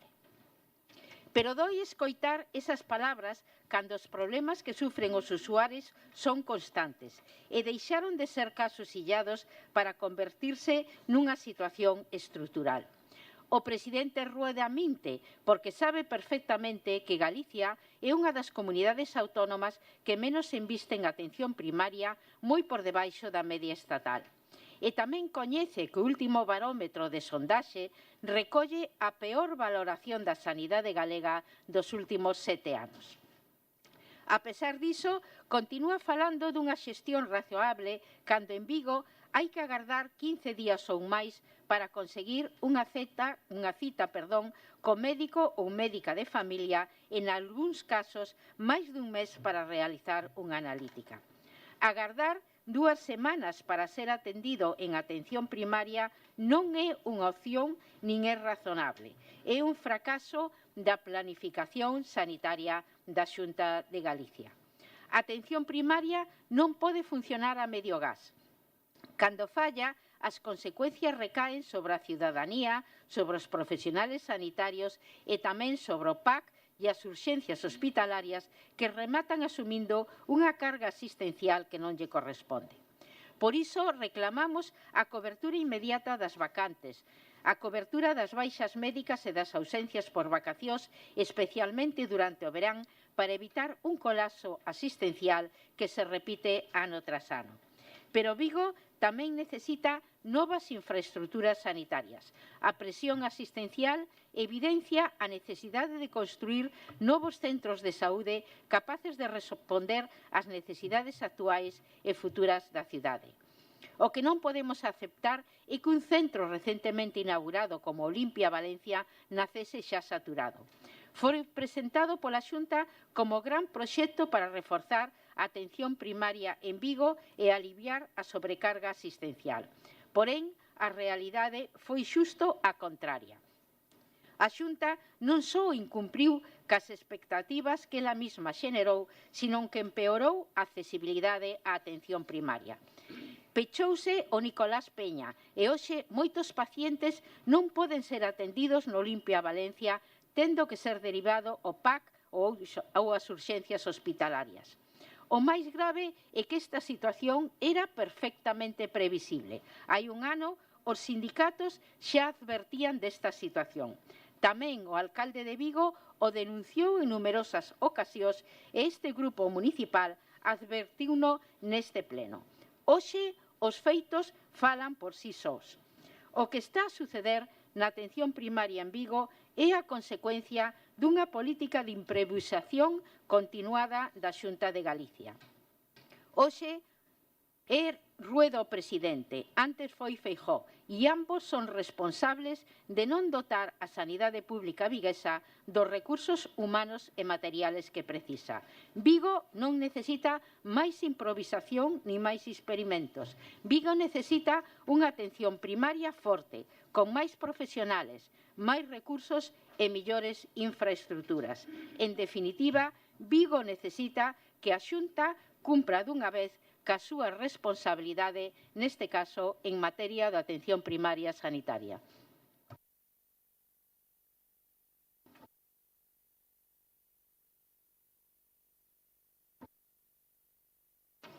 Moi bo día de novo. Sempre que falamos da situación do Sergas de asistencia sanitaria en Vigo, sexa que falemos do traslado de servizos de Olimpia Valencia, da falta de persoal sanitario e non sanitario, do peche de camas hospitalarias, das listas de agarda en especialidades, sexa o tema que sexa o que está detrás, sempre é o mesmo, e aquí vou contradicir a concelleira que nos acaba de presentar a moción porque non se trata de improvisación. O que hai detrás de toda esta situación son as políticas neoliberais, privatizadoras e de recortes da Xunta do Partido Popular. Unhas políticas que deterioran a sanidade pública, que a sanidade pública é a única que garante a igualdade da poboación ante a enfermidade independentemente dos recursos patrimoniais ou da conta corrente das persoas. E esta situación non vai cambiar mentres Galicia estea gobernada por un Partido Popular que está entregado aos brazos das grandes empresas sanitarias que non teñen máis interese que facer negocio coa nosa saúde.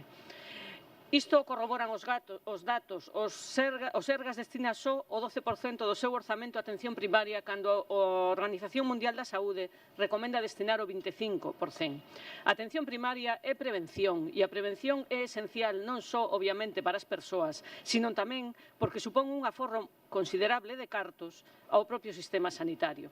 Pero o Partido Popular recorta en lugar de investir en prevención. Os Sergas ten neste momento vacantes 853 prazas de persoal sanitario facultativo e outras 939 de persoal non facultativo. De aí as dificultades para cubrir os servizos. O sistema sanitario galego ten 1.200 camas hospitalarias menos que as que tiña no ano 1999 e o 22% desas camas están en hospitais privados. E, aínda por riba, este verán recortan só en Vigo 180 camas hospitalarias. No ano 2026, a Xunta lles transfire a empresas privadas 341 millóns de euros do orzamento público de sanidade, dos que a mitade son da área de Vigo, entre a concesión privatizada do Hospital Álvaro Cunqueiro e o contrato de Povisa. Empresas privadas que fan negocio, grazas a Xunta, é dicir, grazas a todas nós, aos nosos impostos. De feito, o convenio con Povisa supón o 80% do seu volume de negocio e é o convenio máis caro de todo o Estado. Nestes últimos anos, os seguros privados aumentaron o seu negocio un 166% no noso país. Case medio millón de galegas e galegos neste momento xa pagan un seguro privado. O negocio está servido. Deterioramos a sanidade pública e empurramos a poboación á sanidade privada mentres desviamos orzamento público a empresas privadas coa excusa de cubrir servizos que o mesmo Sergas está recortando. En atención primaria, Vigo claramente está moito peor que hai apenas uns anos. Prazas de medicina de familia que non se cubren, baixas e vacacións que sobrecargan de traballo a outras facultativas, nenos e nenas sen pediatra asignada, listas de agarda ata para facer unha analítica. Este ano temos centros de saúde como de lavadores que van estar 3 meses sin atención pola tarde, outros non atenden urxencias e os derivan os pacientes directamente ao PAC e do PAC a Nosesatura ao Álvaro Cunqueiro. Polo tanto, temos centros de saúde pechados, PAC saturados, urxencias hospitalarias colapsadas e o peor é que parece que o Partido Popular, a malia levar gobernando tantos anos na Xunta de Galiza, vive noutro mundo porque sigue dicindo que non é certo ou buscan culpables noutros sitios. Por exemplo, nas propias persoas que acuden a urxencias e que se acusan de acudir a urxencias cando o problema o teñen en que non teñen servizo de atención primaria. Di a Xunta tamén que non hai facultativos, pero se non os hai, precisamente é pola precariedade laboral do propio sistema que impulsa a Xunta. E se non, por que non explican que non haxa aumento de persoal noutras categorías? Por exemplo, acaso non hai enfermeiras?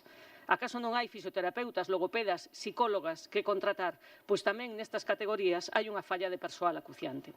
Está claro que hai que darlle un xiro radical á xestión da atención primaria e por iso imos propoñer engadirlle ás mocións, aos acordos que nos presentan unha emenda de engádego. Por unha banda, para reclamarlle aos Sergas que rectifique esa decisión de fechar as 180 camas hospitalarias no verán, porque, malia que o din na moción, non aparece nos acordos. Reclamamoslle tamén a Xunta a creación de 2 novos PAC na nosa cidade e dotar todos eles de atención primaria. E, en terceiro lugar, que a Xunta faga unha auditoría independente sobre o contrato singular que ten con Povisa para comprobar que os recursos públicos van onde teñen que ir e para avaliar as condicións de atención sanitaria da poboación adscrita a este hospital, porque o sistema sanitario público galego non se deteriora porque sí por destino divino. Son as políticas que impulsa o Partido Popular dende a Xunta de Galiza e desde os Sergas quen nos leva á situación actual. Moitas grazas. Ten a palabra o Grupo Popular. Gracias de nuevo. Bueno, pues una moción más para lo mismo de siempre. Señalar a la Xunta, señalar al PP y esconder la responsabilidad del gobierno de Pedro Sánchez. Y como siempre, también con la connivencia del BNG. Lo hacen siempre. Porque esta moción no busca mejorar la sanidad, busca hacer política contra la Xunta. Y conviene decirlo desde el comienzo. La sanidad necesita mejoras, claro que sí. No teatro. Los médicos necesitan respeto, no pancartas selectivas. Los pacientes necesitan gestión, no fotos interesadas. Porque el PSOE habla una vez más, pero calla ante el mayor obstáculo que tiene hoy la sanidad pública. Ese obstáculo no está aquí, está en Madrid. Está en el Gobierno central. está en el Ministerio de Sanidad, está en un estatuto marco rechazado por los médicos y está en una huelga médica que el Gobierno no ha sabido resolver. Y está en una ministra que no escucha a los médicos y a los profesionales. El resultado no es una consigna, el resultado son datos. En Galicia se han suspendido 270.844 actos médicos desde el comienzo de las huelgas contra el Gobierno central. Repito la cifra, 270.844 actos médicos suspendidos. Estos son consultas, pruebas, actuaciones sanitarias, pacientes esperando. Y ante eso, ¿qué hace el PSOE de Vigo? Mira para otro lado. ¿Qué hace Abel Caballero? Nada. El señor Caballero, lo dije antes, es muy bravo con la Xunta, muy bravo contra el PP, muy bravo cuando la pancarta va contra Galicia, pero es totalmente manso contra Pedro Sánchez, totalmente manso con el Gobierno central, totalmente manso con su ministra de Sanidad. Y yo pregunto algo muy sencillo. ¿Por qué va solo a las manifestaciones que son contra la Xunta? ¿Por qué no va a las que se convocan contra el Gobierno de Pedro Sánchez? ¿Por qué no se pone delante del Ministerio de Sanidad? ¿Por qué allí no exige soluciones? Y la respuesta es evidente, porque no le interesa la sanidad, le interesa la foto, no le interesan los médicos, le interesan los titulares, no le interesan los pacientes, le interesan las pancartas. Y eso, señores y señores del PSOE, es una forma muy pobre de hacer política. Mire usted, señor Espinosa, frente al ruido hay gestión, frente a la pancarta hay medidas y frente a esta moción oportunista hay hechos. La Xunta está reforzando la atención primaria, está cambiando la estructura de las áreas sanitarias. Cada área contará con una nueva dirección de atención primaria y comunitaria, una dirección que dependerá directamente de la gerencia. Esto significa más peso para la primaria, más capacidad de gestión, más seguimiento de agendas, más planificación, más autonomía. Además, la Xunta también creó una unidad central de apoyo a la atención primaria, una unidad que cuenta con 50 profesionales cualificados, una unidad para quitar burocracia a los médicos de familia, porque un médico no debe de perder su tiempo en trámites que puede hacer otro profesional. Un médico debe atender pacientes, debe diagnosticar, debe tratar, debe cuidar. Esa unidad servirá para gestionar recetas, para tramitar peticiones de ortopedia, para peticiones de ambulancias no urgentes, para informes de salud, es decir, para liberar tiempo de asistencia médica a los médicos.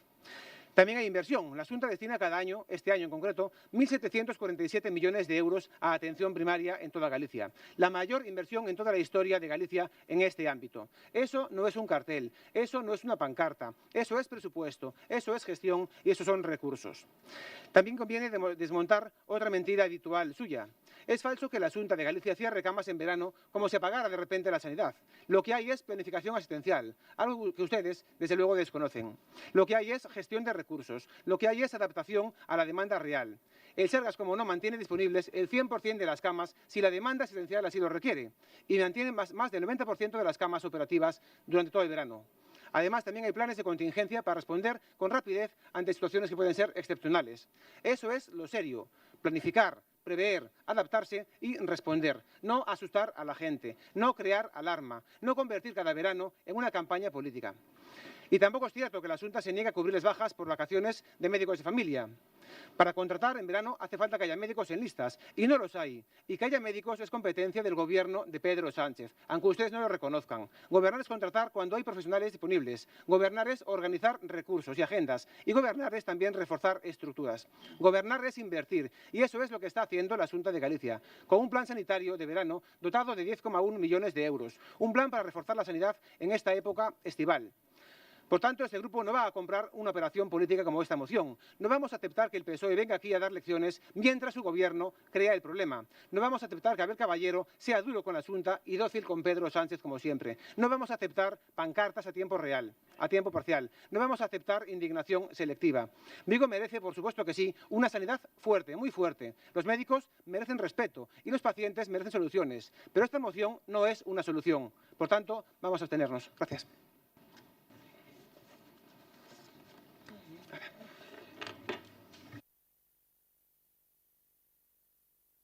Ten a palabra o Grupo Socialista para pechar o debate. Gracias de novo, presidenta. Señora Martínez, coincido con vostede que hai un deterioro generalizado da sanidade pública que é moito máis acuciante nesta cidade. E o que ten cuartos acude a un privado, o que non ten cuartos ten que ir ás urxencias e colapsa un sistema de urxencias co millor non era necesario. Llevo a anticipar que non vamos a aceptar a súa emenda porque a quixemos centrar única e exclusivamente en atención primaria e si fixen referencia ás 180 camas para que non pasara desapercibido e que non pensaran que non éramos conscientes desa necesidade, pero queremos centrala única e exclusivamente en atención primaria. E, señor González Amaijón, eu lle pido que lea algo, se non o leu, e que sepa quen ten as competencias en sanidade, única e exclusivamente a Xunta de Galicia. Nin as ten este Concello, nin as ten o Goberno de España. Pero lle vou a decir máis, minte cando fala do Ministerio de Sanidade o de Estatuto Marco, porque o Estatuto Marco foi aprobado por a maioría dos sindicatos maioritarios deste país e os médicos, con todo o respeto para as súas reivindicacións, piden algo que é competencia das comunidades autónomas e se negan a atendelos e facerlle caso. E oportunista esta iniciativa? Pois mire, eu non sei se usted vai ao médico ou á médica de atención primaria, pero lle pido que pida unha cita e que despois xa teño o valor de volver a decir aquí se esta iniciativa é oportunista ou non. É posible que vai ao médico privado e por eso non sabe o que está pasando ca sanidade pública en Vigo. Pero mire, vou a decirlle algo máis. Hoxe o Partido Popular de Vigo volveu a demostrar que cando ten que escoller entre os intereses dos vigueses e das viguesas ou protexer o goberno de Rueda, sempre escolle o goberno de Rueda.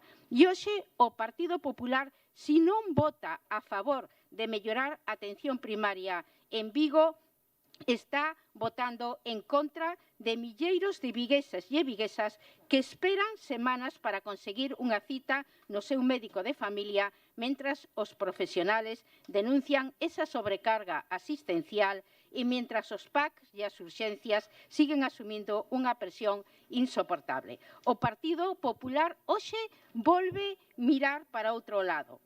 Por iso que é imprescindible que vostedes, señores do Partido Popular, renuncien a defender esta cidade. É impresentable que renuncien a defender esta cidade por xustificar a inacción da Xunta de Galicia. Vigo non necesita excusas nin propagandas. Precisa solucións máis profesionales, máis recursos e máis centros de saúde.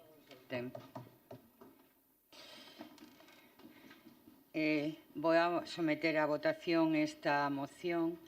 Non se acepta a emenda, polo tanto, se vota nos seus termos presentados, pero sí que vou a decir unha cousa, porque onte unha veciña miña contoume algo que me parece moi grave. Traer a voz da veciñanza a este pleno pareceme que é moi importante. Apareceulle un bulto nunha mama e chamou por teléfono para pedir cita ao seu médico de familia. Na cita telemática, a persoa que atendeu lle dixo que lle daba cita para dentro de 15 días. E ela lle dixo, oiga, que teño un bulto nunha mama. E lle dixo, vaya vostede a PAC, vai ali, que non a atendan e non salga dai hasta que a atendan. E chegou. E atendeu, sí, unha enfermeira, que claro, cando viu o bulto na mama, lle dixo que ia a pasar coa médica de familia, que inmediatamente, por suposto, preocupouse moito e a enviou a unha especialista de forma preferente. E isto é un caso illado. Non, isto non é un caso illado. Con algo tan grave 15 días. Pero se vostede ten unha enfermedade ou calquera cousa que realmente, pois nós dependemos dos especialistas, dos médicos, para que nos den tranquilidade contra as cousas que podamos padecer. Sexan de menor ou de maior entidade, sí. Esperamos 15 días. E se tes que ir a un especialista, por exemplo, dunha man que a tes gravemente afectada, pois un ano para ir a un traumatólogo, a unha traumatóloga, claro. É que eu o sinto, pero aquí estamos a defender a saúde da xente. E eu tiña que contar isto, porque é a verdade. Esa é a verdade. Listas de espera intolerables, que fan que a xente, claro que sí, teña que optar por ter seguros privados, porque a xente sí que pon a súa saúde no centro das súas prioridades. E esta é a realidade. Eu tiña que contar, porque aquella muller estaba indignada, porque estaba moi asustada. Claro, como non o ia estar se tiña un bulto nunha mama e lle daban para dentro de 15 días? E iso é habitual. E nos especialistas moito máis, meses, como mínimo 6, para ser atendido. Polo camiño pode pasar de todo. E agora sí someto esta moción a votación. Votos a favor da moción. Votos en contra. Abstencións. Queda aprobada por 22 votos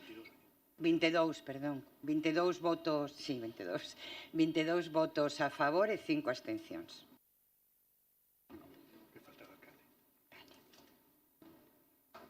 Eu lle fago sempre caso ao secretario, pero non se preocupe porque alguén conta. Non hai problema. 21 votos a favor e 5 abstencións. Pasamos ao punto 9 da orde do día, moción do Grupo Municipal Socialista de medidas relacionadas co Conservatorio Superior de Música de Vigo. Ten a palabra o Grupo Socialista. Grazas, presidenta. En outubro de 1956 creábase, por iniciativa municipal, vai facer xa 70 anos o Conservatorio de Vigo. E no ano 84 converteuse no primeiro Conservatorio Superior de Galicia. Un proxecto que foi medrando coa propia cidade e que no que a súa contribución tanto no ensino como na produción artística consolidouno como un dos eixos fundamentais da vida cultural viguesa. O Conservatorio Superior de Música de Vigo é unha institución de referencia para a formación musical superior en Galicia, cunha amplia actividade docente, cultural e artística, ademais dunha destacada proxección internacional. É vigués distinguido desde o 2006, coincidindo co seu 50 aniversario. E no curso 23-24 deu un novo paso histórico coa posta en marcha do primeiro máster de enseñanzas artísticas superiores de Galicia, máster en creación, interpretación e investigación, consolidando a súa posición de vanguarda no ensino musical. Actualmente conta con 78 docentes especializados, 285 estudantes de grao e 43 de máster. Pero, ademais, o Conservatorio Superior de Música de Vigo ocupa un lugar privilexiado no centro da nosa cidade, no Castro, cunha extensión aproximada de 5.000 metros cuadrados e conta con 3 edificios diferentes que albergan o Auditorio Martín Codas, 47 aulas que incluyen aulas instrumentais, clases colectivas, música de cámara, orquestra, así como un laboratorio de novas tecnoloxías, unha sala orquestal e 8 postos de estudo a disposición dos estudantes. En a relación de postos de traballo actual do persoal de administracións e servicios que aparece publicada na páxina da Consellería de Educación, constan 2 auxiliares administrativas, 3 subalternas e 3 limpadoras. Pero, nun documento publicado no mes de maio, as organizacións sindicais trasladaronlle ás traballadoras destes estamentos a intención da Xunta de Galicia de amortizar 2 plazas do conservatorio, unha de conserxería e outra de auxiliar administrativa. Amortizar, é dicir, recortar, suprimir. Creen vostedes que un centro destas características pode funcionar 14 horas ao día con só 2 traballadoras de conserxería ou subalternas repartidas en 2 edificios? A redución dun posto de conserxería suporía unha diminución significativa dos recursos humanos disponibles para atender un centro con un amplio horario de actividade, de mañán a noite, actividade docente artística, desenvolvemento de clases, de ensaios, de concertos e de actividades complementarias durante gran parte da xornada. Imposible. Creen vostedes que unha sola auxiliar administrativa pode asumir a carga de traballo que supón xestionar 1.500 grupos entre individuais e colectivos creados na súa base de datos informática? E a isto hai que engadir a xestión dese máster oficial asumida cos mesmos recursos administrativos con que se viña atendendo exclusivamente o grao. E agora unha soa persoa. Imposible. E entón, que plantexa a Xunta de Galicia? Un cambio de horario no conservatorio? Pechar polas tardes? Inviable para un centro destas características. Os horarios do conservatorio son moi diversos e continuos. Non se asemellan en nada os de un centro de educación primaria ou secundaria, onde os horarios son fixos e máis estancos. O alumnado non podería acceder ao estudo en horario de tarde, que é precisamente o período no que existe unha maior disponibilidade de aulas. Ademais, dificultaría gravemente o desenvolvemento da ampla oferta cultural que o conservatorio mantén cada curso académico. Polo tanto, creo que é de rigor que este Grupo Municipal Socialista, penso que ten que ser todo pleno, rexeitemos esa supresión de plazas do Conservatorio e reclamémoslle á Consellería de Educación da Xunta de Galicia que manteña a totalidade dos postos do persoal de Administración e Servicios que viña tendo a toda agora e que precisa e seguirá precisando o Conservatorio vigués.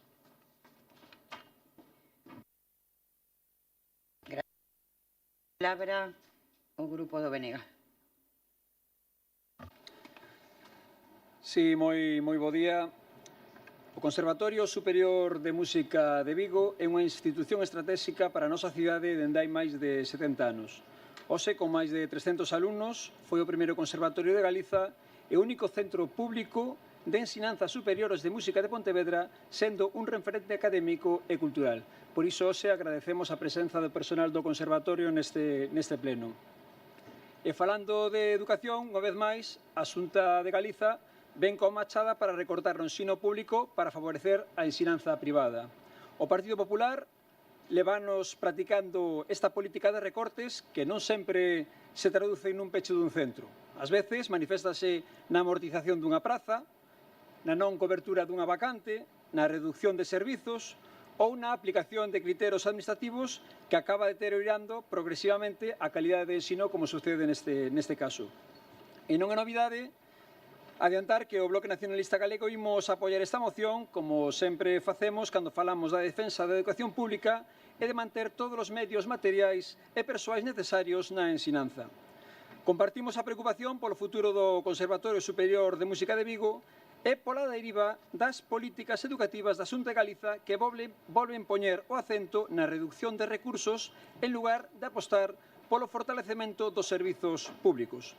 Desta vez, anunciando modificacións na relación de postos de traballo para este 2026 e facendo unha eliminación dunha praza de conserxería e a eliminación dunha praza de personal administrativo que na práctica, se executaron pola porta de atrás no pasado curso académico tras o traslado dunha traballadora nas vacacións de Nadal.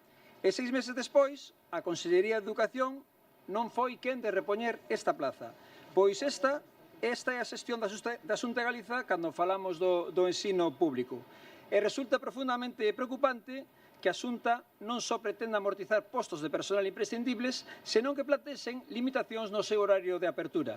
Miren, a intención da Consellería de Educación é reducir o horario de apertura pasando das 70 horas semanais a 40 horas e abrindo só o centro en horario matinal. Un conservatorio non pode abrir só de mañán, non pode. Ou cando pensa a xente da Xunta de Galiza que ensayan e estudan os alumnos do conservatorio? A que horas pensa que son as audicións e as actividades abertas á cidadanía no conservatorio? Non pode abrir só pola mañán, nin funciona exclusivamente coa dedicación extraordinaria do seu profesorado ou coa sobrecarga do equipo directivo. Precisa dunha estrutura estable de personal e servizos que garanta o normal desenvolvemento da súa actividade. E a isto engádense as insuficiencias de espazo de material que padece no conservatorio, por exemplo, o alumnado de percusión, eivas que perxudican e limitan o desenvolvemento da actividade lectiva e inciden negativamente na aprendizaxe. E dentro do Bloque Nacionalista Galego levamos anos reclamando unha aposta decidida polo ensino artístico superior. O ensino musical non é nin un luxo, nin un recurso formativo para ricos. É un piar fundamental para a nosa creación artística, a nosa identidade e a nosa cultura. E privarse de oportunidades por mor de precarizar estruturalmente os centros, somete ao Conservatorio Superior de Música de Vigo, supón un gravísimo exercicio de irresponsabilidade e unha perda irreparable de talento creativo. A cultura non pode seguir ocupando un papel secundario das prioridades da Xunta de Galiza, como tamén o é para o seu goberno municipal, que leva moitos anos castigando a cultura en Vigo, porque, señores do goberno municipal e señoras, a cultura é moito máis que facer concertos multitudinarios en Castrelos. Non resulta coherente reclamar máis personal á Xunta e mentres o propio Concello continúa amortizando ou deixando sen cubrir postos que dependen directamente das súas competencias. O Concello de Vigo leva anos reducindo progresivamente efectivos de conserxería nos centros educativos. Por iso aledoume ler, señora Alonso, na súa exposición de motivos, a importancia do personal de conserxería que poderían aplicar tamén onde teñen competencias. O Bloque Nacionalista Galego témolo denunciado en infinidade de ocasións neste pleno. Do mesmo xeito que imos reclamar a Xunta para que dé marcha atrás en calquera decisión que supoña a perda de postos de persoal no Conservatorio Superior de Música de Vigo ou a limitación nos seus servizos. E por iso formulamos unha emenda á súa moción para que inclúa tamén o rexeitamento e recorte en personal administrativo, demandando que se resolvan os problemas de falla de espazo material no Conservatorio. O futuro do Conservatorio non pasa por eliminar personal e pechalo polas tardes, senón por reforzalo e abrir un amplo horario para que os alumnos e alumnas podan exercer os aprendizajes. Gracias. Ten a palabra o Grupo Popular.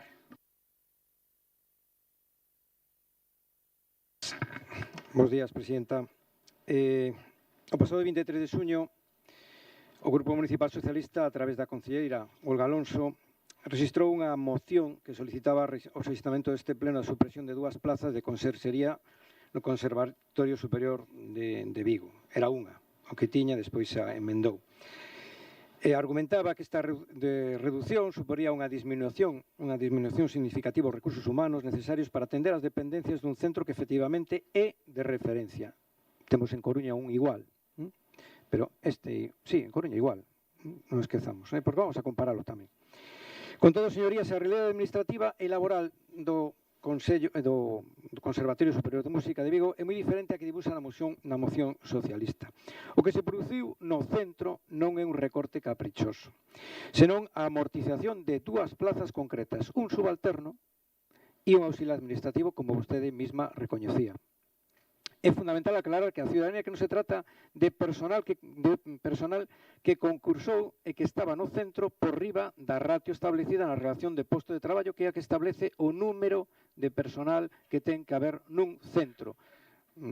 Isto é función pública, en este caso, porque son personal non docente, e iso debería de sabelo. No seu momento, houve un exceso de personal que non se puido mover porque esas persoas contaban con destino definitivo nese centro. Por consiguiente, a única vía legal e administrativa posible para amortizar esas plazas era a través da xubilación ou mediante o concurso. Iso é rigor administrativo. Ríense do Bloque porque disto non saben, claro. Non é un ataque ao ensino. Sabían que os señores do BNG non o saben, por iso se ríen, deberían de estar aí. Mire, hai 11 mestres máis por riba do catálogo neste momento, personal docente, que é o que sería o máis importante, non?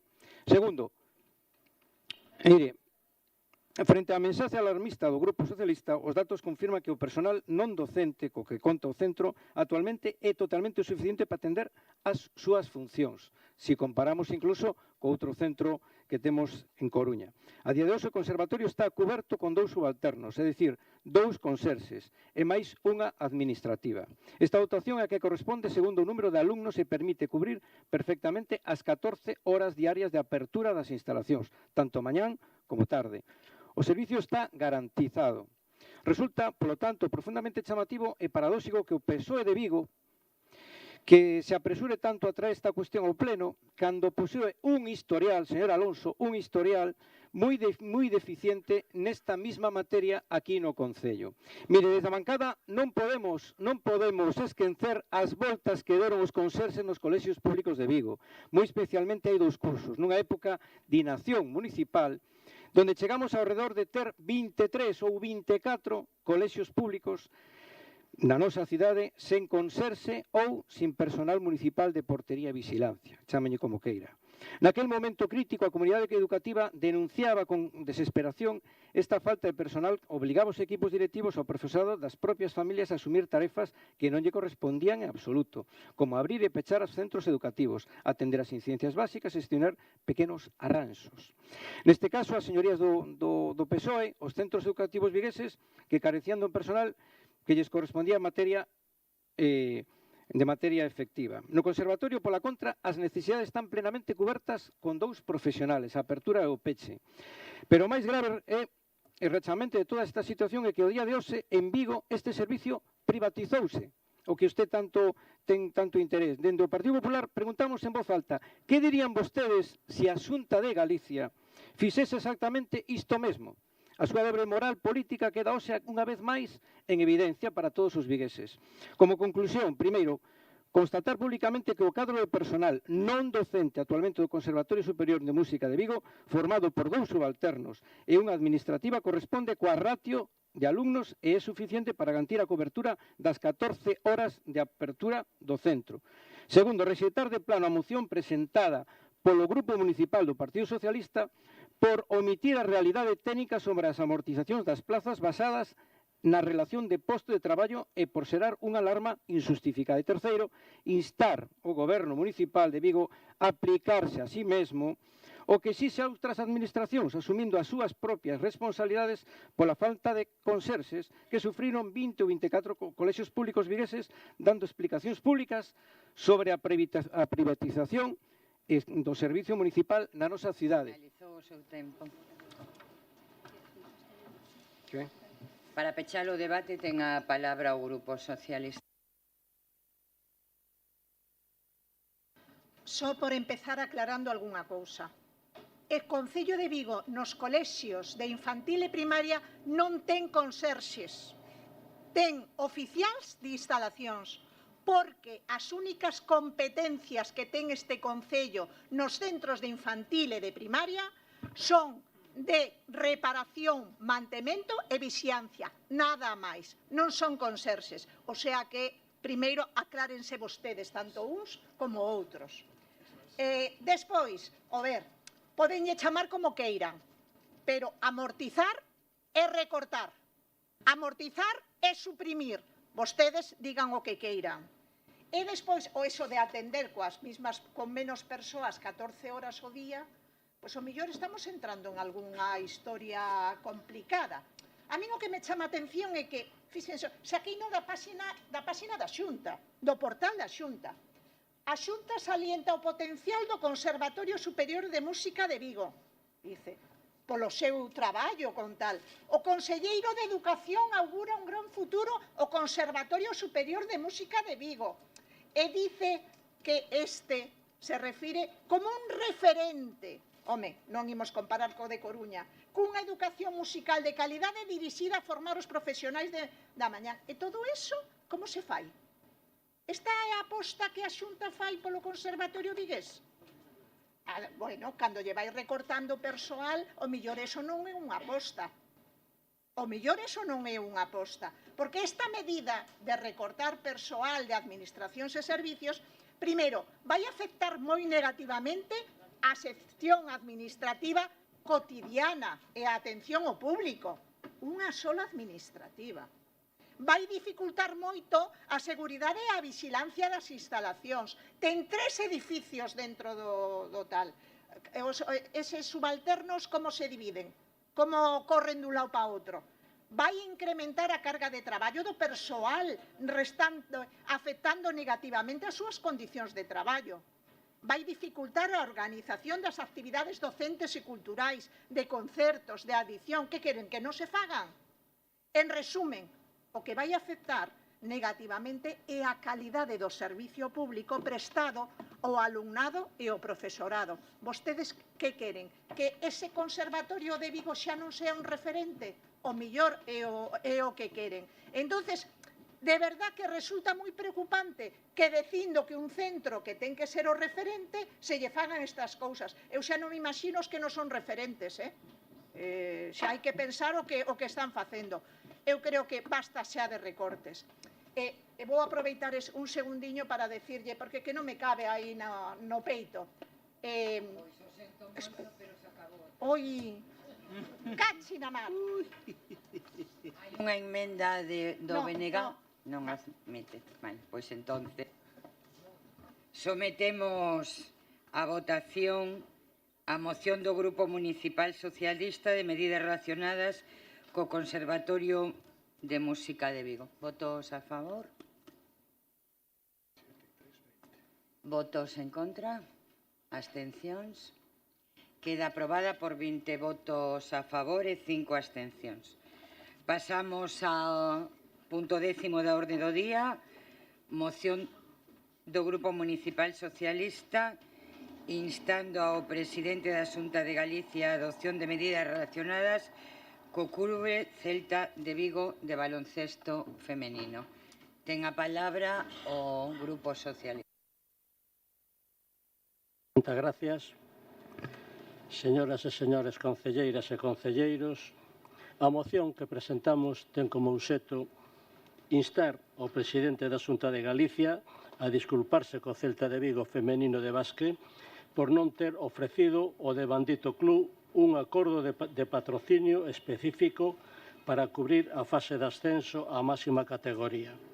Instar ao presidente da Xunta de Galicia a chegar a cantidade de 200.000 euros ao club Celta de Vigo de baloncesto femenino, a mesma cantidade que lle chegará ao Concello de Vigo o próximo ano. Instar ao presidente da Xunta a cubrir os gastos derivados da fase de ascenso que se celebrou en Vigo, como fixo o Concello de Vigo. A saber, a Xunta de Galicia ven discriminando de forma permanente a cidade de Vigo en todas as súas expresións e decisións, tanto en infraestructuras como en servicios públicos e tamén hai que dicilo no deporte. A esta discriminación de carácter xeral engádese en ditas moi recentes o aspecto deportivo en concreto no relativo ao baloncesto e as fases de ascenso. A saber, o 6 e 7 de xuño celebrouse na Coruña a fase de ascenso no que participou o Leima Coruña. Os días 17 e 16 de maio celebrouse en Vigo a fase de ascenso do Celta Zorca de baloncesto feminino. O 22, 23 e 24 de xuño celebráronse en Vigo a fase de ascenso do Club Balonmán Lavadores de balonmán femenino, o Club 6 de Nadal de baloncesto femenino, o Club 6 de Nadal de balonmán femenino e todos eles foron, en algúns casos, ascendidos a superiores categorías con logrando un importante éxito deportivo.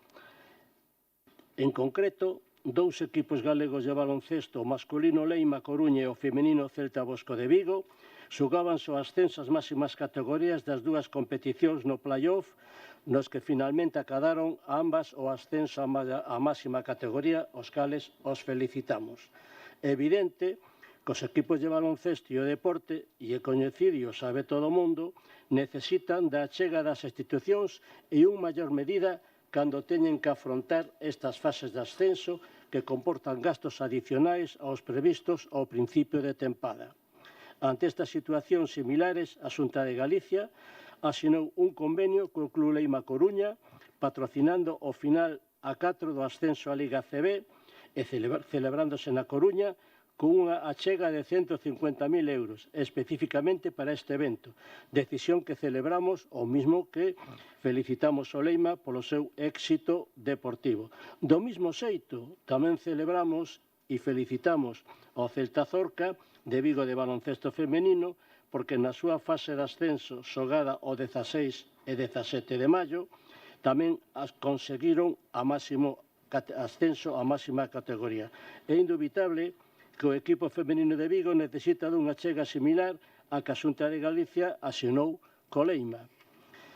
O Goberno da Xunta, desde a Consellería da Presidencia e Deportes, non ofreceu o patrocinio en condicións similares discriminando ao deporte vigués e con connotación de discriminación ao deporte femenino. Por que tal despropósito e marxinación e discriminación? Será porque un é de Coruña e outro de Vigo? Será porque un é masculino e outro é femenino? Ante tal despropósito, o Concello de Vigo tuvo que asignar e responder a esas responsabilidades. Nesta última cuestión, debemos lamentar e denunciar unha situación que entendemos totalmente injusta e intolerable. En Coruña, a Xunta de Galicia patrocina a fase de ascenso á máxima categoría do baloncesto nacional, ao Leima Coruña. Esta é unha iniciativa que aplaudimos. Non obstante, queremos denunciar que nunha situación idéntica a Xunta de Galicia non ofreceu nin apoiou o Celta Bosco na súa fase de ascenso á máxima categoría. Entendemos que esta situación debe ser denunciada e dende o Grupo Socialista o Concello de Vigo instamos a unha disculpa formal ao presidente da Xunta de Galicia pola falta de respeto á cidade de Vigo e ao Celta Bosco e un compromiso de atender os gastos derivados desta competición da mesma liña que fixo co Lema Coruña. Por lo tanto, gracias e esperamos o apoio dos demais corporativos. Moitas gracias. Ten a palabra, intenten non hacer comentarios.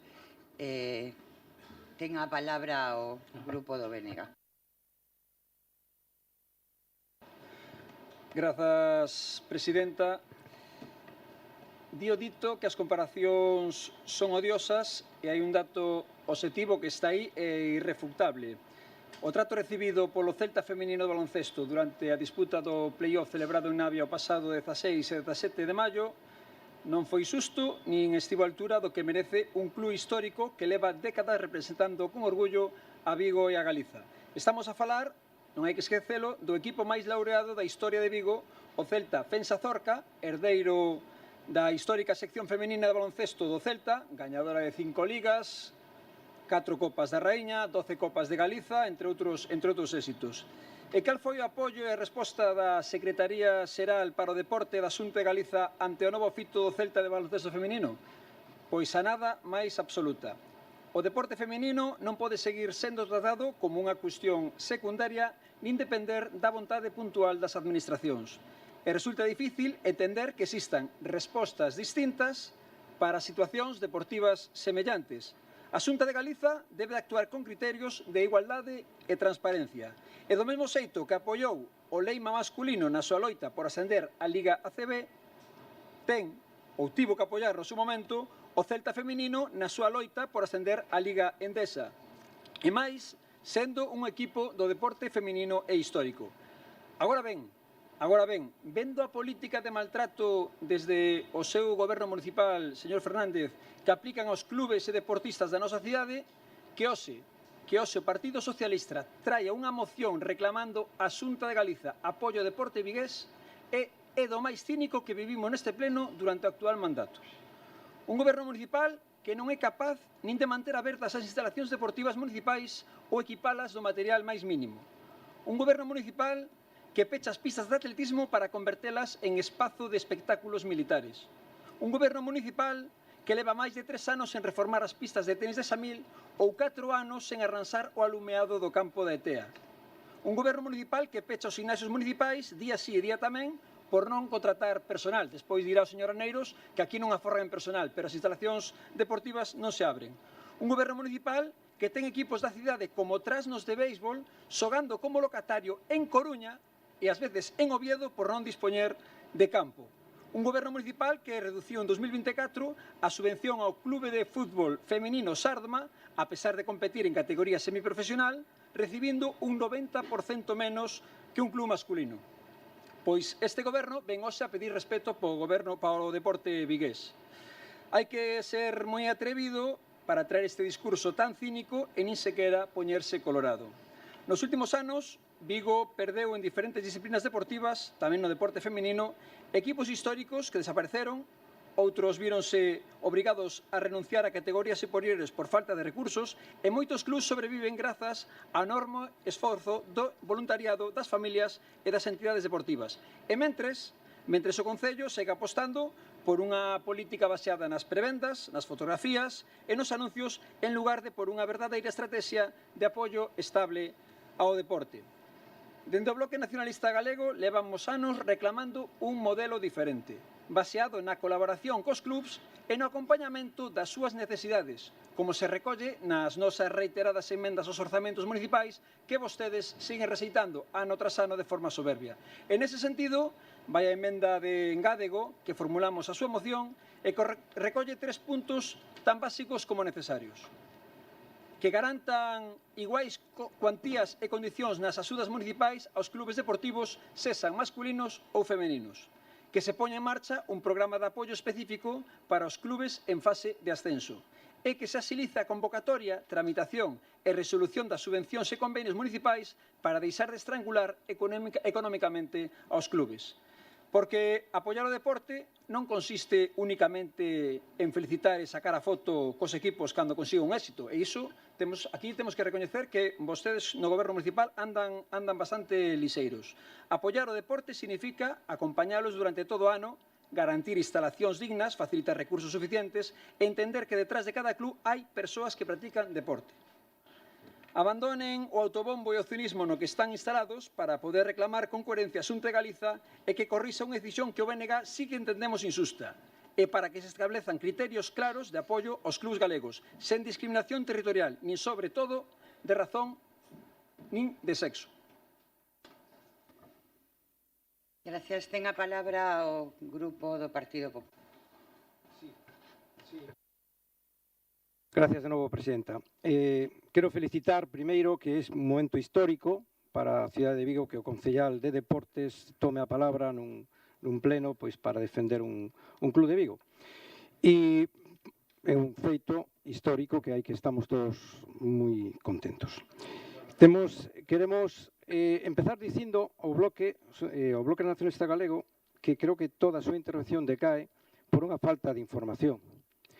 O club Celta, en este caso o Bosco de baloncesto, non lle solicitou ningunha colaboración á Secretaría Xeral para o Deporte para a fase de ascenso.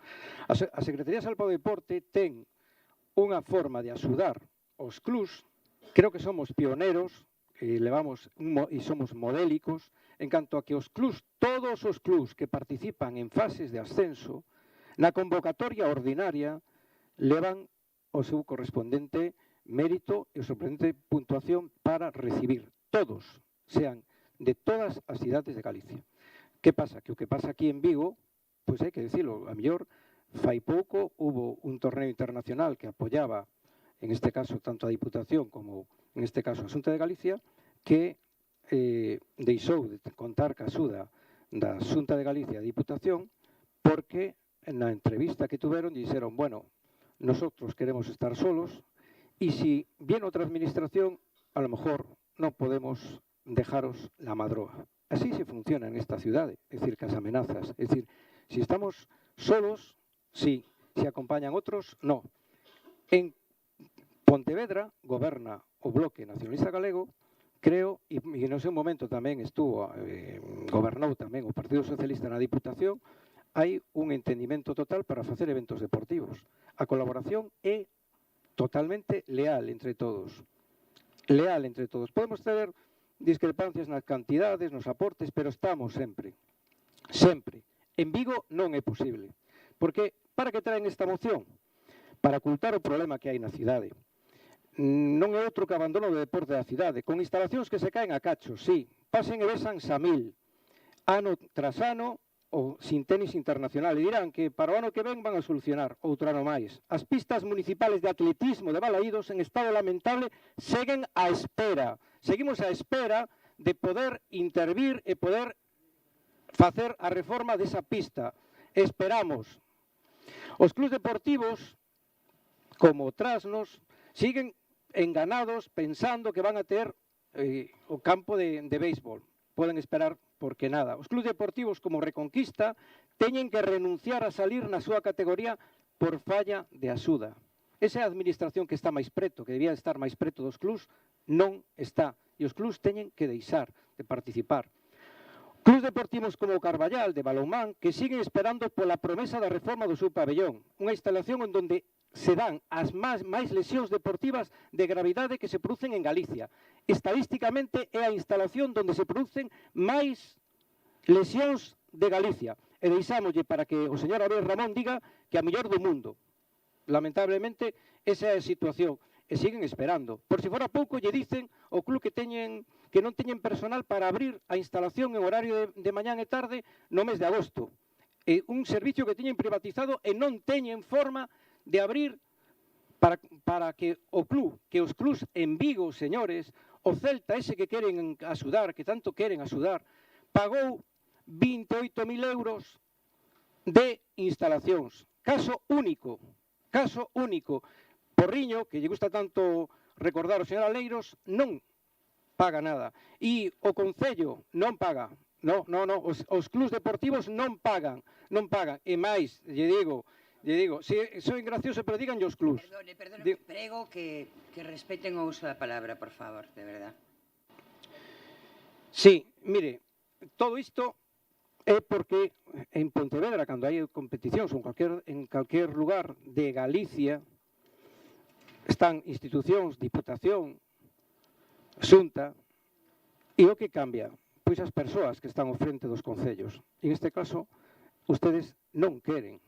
Díganlo claramente, é dicir, un contrato, o Leima foi un contrato de patrocinio por organizar unha competición, contrato de patrocinio, non é da Secretaría Xeral do Deporte, é un contrato de patrocinio. E nós, co Celta, xa temos co Celta de baloncesto, a Secretaría Xeral para o Deporte, que non sabe, señor Aneiros, claro, non sabe como funciona isto, pero yo podo decir que sí que la vamos.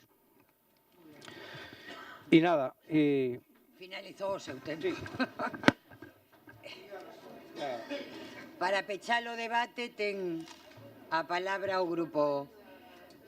Xa sei que levamos un bo rato, ademais fai calor, pero a ver se somos capaces de manter a calma.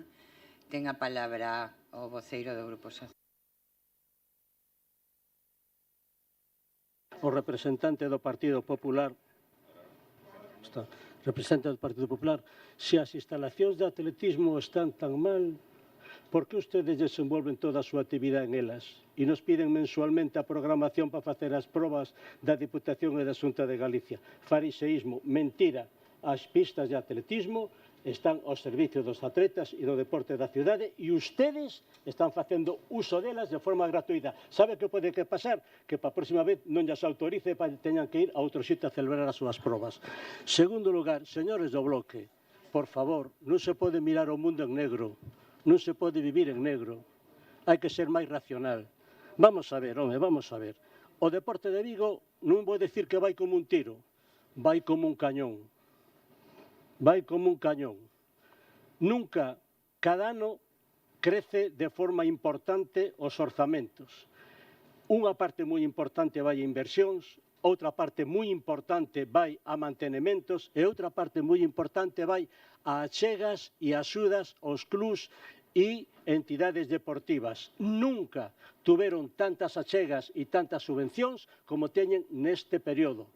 Fíjese ustedes, cando ustedes eran do Bloque e cando ustedes gobernaban a área de deportes, saquen o exemplo.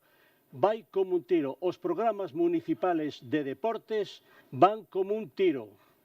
No atletismo, no fútbol, no tenis, vai todo como un cañón. O deporte femenino nunca tuvo tanto apoio como tuvo en Vigo.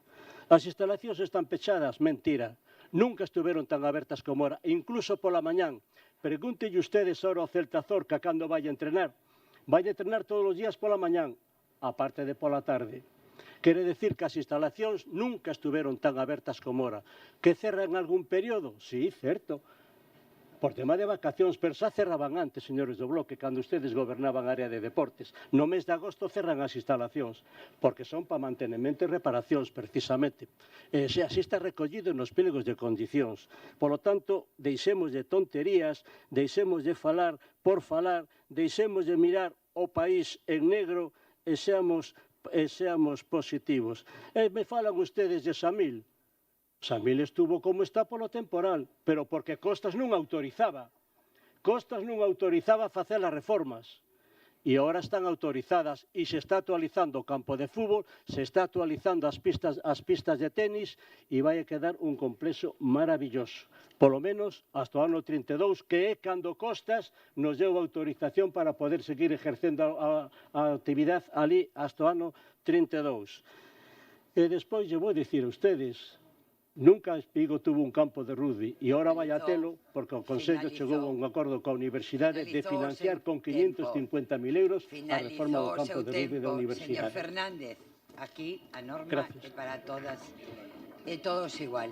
Hai unha emenda, acepta o Grupo Socialista? Gracias.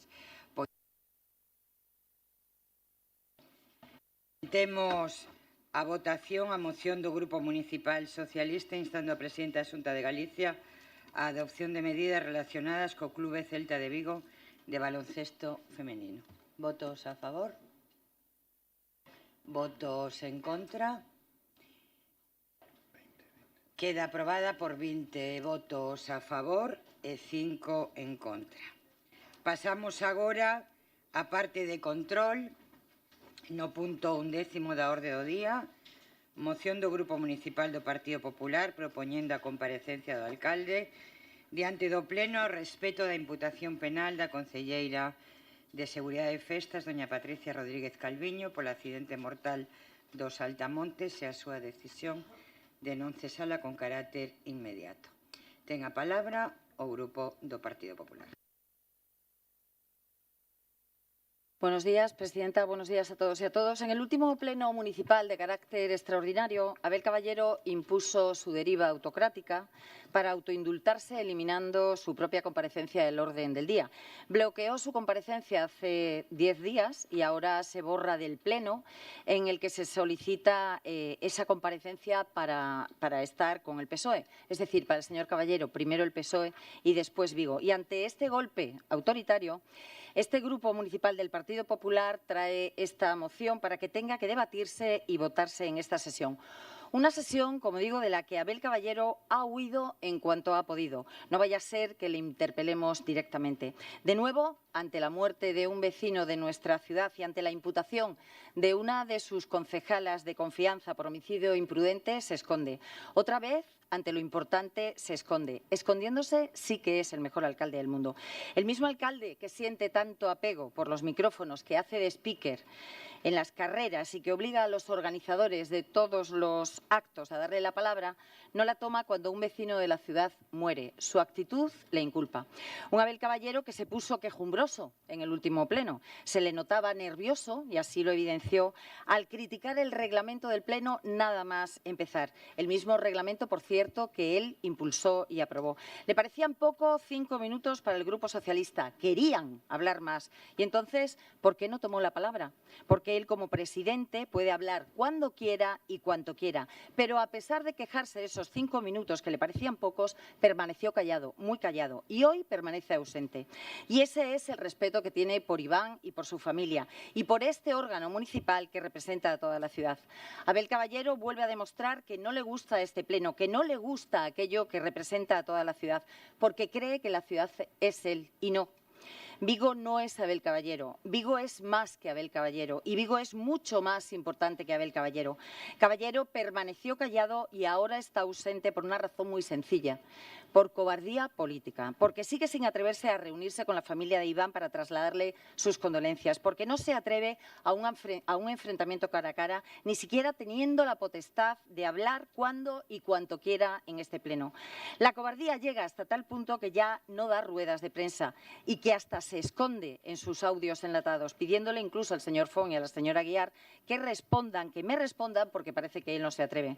En lugar de esconderse y ausentarse, Abel Caballero debería comparecer por iniciativa propia. Resulta inimaginable en cualquier otra ciudad del mundo que una concejala sea imputada por un homicidio imprudente y que ella no dimita ni hable, señora Neiros, o que su alcalde, ante esa no dimisión, no la destituya, ni tampoco hable, señora Neiros, y que nadie dé explicaciones. Y esto como digo, no ocurría en ninguna ciudad del mundo. Hasta su jefe de filas del PSOE, su querido Pedro Sánchez, es mejor que Caballero en esto, que ya es decir, hasta Pedro Sánchez, asediado por los casos de corrupción, ha comparecido por iniciativa propia en el Congreso. Abel Caballero debería estar aquí contándole a la ciudad por qué murió un vecino de Vigo al no precintarse una atracción sin licencia. Un alcalde no puede comparecer solo para anunciar la celebración de fiestas o para subirse al escenario con panorama o para pedir y presidir una tirada de fuegos artificiales. También tiene que hacerlo cuando en una de esas fiestas se produce una tragedia bajo la responsabilidad de su gobierno. Abel Caballero debe comparecer ante este pleno porque eligió no destituir a su concejala de Seguridad y porque era el máximo responsable político del concello cuando sucedieron los hechos. Y cuanto más intenta esconderse, más evidente resulta que no quiere responder a las preguntas que la ciudad se hace. Lo que este pleno le reclama es algo muy sencillo, que dé la cara, que asuma la responsabilidad política y que responda ante el conjunto de la ciudad. Esa es su obligación como alcalde. Cuando un gobierno deja de dar explicaciones, deja de rendir cuentas. Y cuando un alcalde cree que puede decidir cuándo responde y cuándo no, no se perjudica a la oposición, se perjudica a la calidad democrática de Vigo. Por todo ello, solicitamos el apoyo de la corporación para que Abel Caballero comparezca en este pleno y explique a la ciudad aquello que lleva demasiado tiempo negándose a explicar. Nada más y muchas gracias. Tenga palabra o Grupo do Benega. Certamente é moi complexo abordar o debate sobre a imprescindível comparecencia do alcalde como máximo responsable do goberno municipal tras un accidente mortal que lle custou a vida a un veciño de 36 anos por permitir que estivese en un funcionamento unha atracción de festa que non tiña permiso municipal. Digo que resulta complexo nunha sesión plenaria donde, unha vez máis, Abel Caballero, nesa deriva autocrática, volve desprezar a este pleno que é o máximo órgano de representación democrática das viguesas e dos vigueses. A ausencia de Abel Caballero vulnera o previsto no artigo 126 da Lei de Bases de Réxime Local, o previsto no artigo 12.1 do Regulamento Organizativo de Funcionamento de Réxime das entidades locais, o artigo 62 da Lei da Administración Local de Galiza e, singularmente, o artigo 26 e o 35 do Regulamento Orgánico do Pleno que aprobaron co seu rodete da maioría absolutísima. Un artigo 26 que di que todos os concelleiros e concelleiras, e Abel Ramón Caballero Álvarez ainda sigue sendo concelleiro deste pleno, teñen o dereito, pero sobre todo o deber de asistir ás sesións do pleno e que establece que o alcalde é quen ten a competencia e o deber de convocar, presidir, dirixir e ordenar os debates do pleno. Donde está a causa xustificada para a ausencia de Abel Caballero hoxe? Porque é claro que a súa presenza como atrezo na reunión da Comisión Executiva Federal do Partido Socialista Obrero Español non é legalmente unha causa xustificada. Non o é. Non é unha causa que xustifique a ausencia no exercicio da súa responsabilidade como alcalde.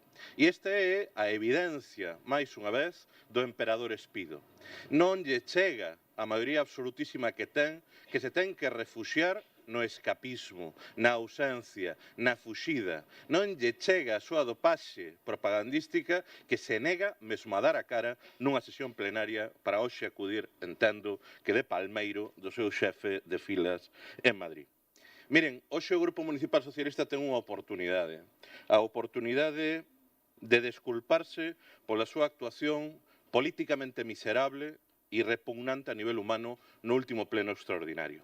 Porque mentres estábamos a falar e admitindo que poidamos discrepar no 100% e radicalmente de como abordamos o que sucedeu, as causas que o explican, as posibles responsabilidades no Concello nese tráxico suceso, dende logo escoitar o portavoz municipal do Grupo Socialista e portavoz do Goberno aludir a enquisas ou a resultados electorais, o único que retrata é o seu nivel de sociopatía. O único que retrata é o seu nivel de inhumanidade, a súa absoluta falta de empatía e de responsabilidade institucional. É lamentável o que fixeron no último pleno extraordinario. E retrata o nivel de degradación política, ética e humana dun goberno que xa non responde diante de ninguén, nin dos máis mínimos éticos. Teñen hoxe a oportunidade de retratarse digan que se lle quentou a boca, digan que non sabían como xustificar o injustificável, digan que se viron premidos pola presión, digan o que queiran, pero discúlpense diante da cidade por utilizar un debate sobre un asunto tan grave para ese exercicio, eso sí que é de máquina de fango profesional que é na que se convertiu o Grupo Municipal Socialista. Miren, vanse cumprir en breve 700 días dese accidente mortal nos Altamontes nas festas de Matamá. 700 días de silencio, de oscurantismo, de falta de explicacións, de negativa a dar respostas. 700 días onde foron reiterados os vetos a constituir unha comisión de investigación, porque teñen moito medo de que se coñeza a verdade de como se xestionou esa denegación de permiso. 700 días onde o único que fixeron foi primeiro intentar encalomar toda a responsabilidade na Comisión de Festas para logo mesmo en sede judicial a máxima responsable da área de seguridade culpabilizar os efectivos da Policía Local da súa nefasta xestión que foi, segundo se recolle no auto da súa imputación, condición de posibilidade para ese accidente. 700 días nas que non asumiron ningunha responsabilidade nin depuraron ningunha responsabilidade. O único que fixeron foi ratificar no seu cargo, vostedes saberán por qué ou a que temen a esa saída a señora Rodríguez Calviño. Por iso, BNG, dicimos que este pleno ten que servir non só para exixir a comparecencia do alcalde ausente e fuxido en rebeldía antidemocrática, sino que ten que ser tamén un acto de reprobación da súa xestión, do seu nefasto papel e, dende logo, dunha actuación que non se pode volver a repetir nunca máis na historia da nosa cidade.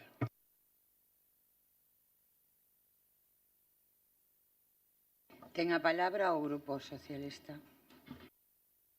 Presidenta, es muy significativo que la portavoz del Partido Popular no intervenga a lo largo de esta sesión en ninguna moción y llega la moción de la Carroña y es ella la que tiene que intervenir. Bueno, bienvenido, portavoz del BNG, porque el otro día la gente que es muy ocurrente le llamaban a usted el fugitivo. Le regala las firmas al PP para hacer un pleno, interviene, no escucha a los demás, se marchan y ni siquiera votan lo que han propuesto. Aquí el único miserable que hay es usted. El único miserable que hay es usted por jugar con el dolor ajeno y lo ha vuelto a demostrar una vez. Por lo tanto, no me tengo que retractar absolutamente de nada y voy a pedir la misma presunción de inocencia y el mismo respeto por la justicia, el que ustedes, los miserables, usted más la portavoz del Partido Popular, no son capaces de hacer. Mire, portavoz del Partido Popular, en primer lugar una advertencia. Deje de hacer vídeos, comentarios, que parece una youtuber, porque estamos en una fase reservada de la justicia. Y estoy seguro que si alguien utilizase los vídeos de determinadas filtraciones contra usted, seguro que le parecería fatal. Por lo tanto, deje de hacer estas cuestiones de los vídeos. Y luego le voy a decir una cosa. El otro día, usted, porque el fugitivo no estaba, impidió que este pleno votase la solidaridad con la familia. Usted, única responsable de que no pudiéramos votar aquí la solidaridad con la familia. Y quiero que conste en acta que este grupo iba a votar a favor de esta cuestión. Y bueno, presentan esta moción que desvirtúa lo que pretendían con el pleno extraordinario. Esta es la forma de presentar la moción, no el pleno extraordinario que ustedes pretendían de ninguna manera. Miren, hoy más que nunca pedimos que se respete la justicia, que la dejen trabajar y que abandonen la cacería personal que están utilizando en relación con este tema. Porque con las dos intervenciones que acabamos de escuchar, son ustedes dos lo más indignos de la política. Y en su caso se lo dije el otro día. Claro que hago mención a las encuestas, porque todo esto, ríase, todo esto es producto de la frustración de usted por un lado y de la portavoz del Partido Popular, que encima es hasta peor considerada que usted como candidato. O sea, ya el colmo. Por lo tanto, claro que sí, que esto procede de la frustración y de la desesperación. Y la portavoz del Partido Popular, mire, usted va a acabar como su antecesora, a la que por momentos, escuchándole a usted aquí, hace medianamente buena a su antecesora. Sí, cuestión que creía que nunca iba a haber, porque ciertamente, cuando usted se convirtió en referencia de su grupo, usted parecía otra cosa. Sí. con las buenas maneras engañosas que nos ha demostrado, parecía otra cosa. ¿Y sabe lo que soy políticamente? Que siempre lo digo, usted es un juguete roto. Es un juguete roto, sí, en manos de los argumentarios que le mandan leer los más radicales y de la utilización, y se lo vuelvo a decir, del doctor ajeno, del dolor ajeno. Por lo tanto, aquí no procede ninguna dimisión. Lo dije claramente el otro día. Lo que procede es el ámbito judicial, que ustedes dos deberían de respetar. Seguro que lo pedirían si fuesen ustedes los que estaban en una situación similar, porque además todo esto es una contradicción. Les ponía el ejemplo el otro día de que en el PP, ante situaciones similares, no dimite nadie. No dimitió un alcalde de Cataluña, pero es que tampoco el PP de Ourense ha pedido la dimisión del alcalde de Ourense cuando ha estado, es verdad, que por unos días ciertamente imputado. Por lo tanto, no procede la dimisión. Reiteramos nuestro apoyo, consideración y todo el cariño que ustedes no profesan a la concejala señora Rodríguez Calviño. Magnífica concejala, que lo está haciendo bien, imprescindible en este gobierno, y tampoco procede la comparecencia. Mire, ¿saben dónde procede la comparecencia? Donde se ha dado, en el juzgado. Allí a los que han llamado han comparecido. Esto, se lo dije el otro día, no es un tribunal de orden público. No son ninguno de ustedes dos acusación particular, ni forman parte de un tribunal. Pero algo peor todavía, no van a dar lecciones morales a este gobierno, ninguna. Este gobierno es un gobierno honrado, trabajador, reconocido por la ciudad, y por lo tanto vamos a seguir en ese camino. Gracias.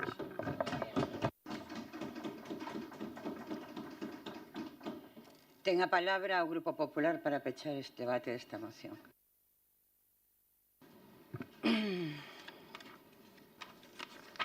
Señor Font, yo entiendo el papelón que tiene usted, entiendo el papelón que tuvo que defender el otro día y entiendo el papelón que tiene que defender hoy.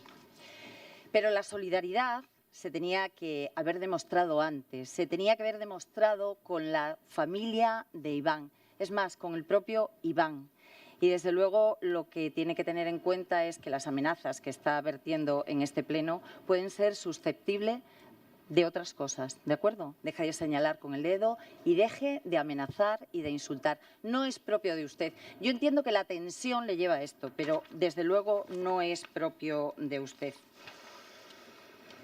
Y bueno, sobre la enmienda del BNG, consideramos que, aunque esta moción solicita la comparecencia y no es un cajón desastre, vamos a aceptar su enmienda de Engádega.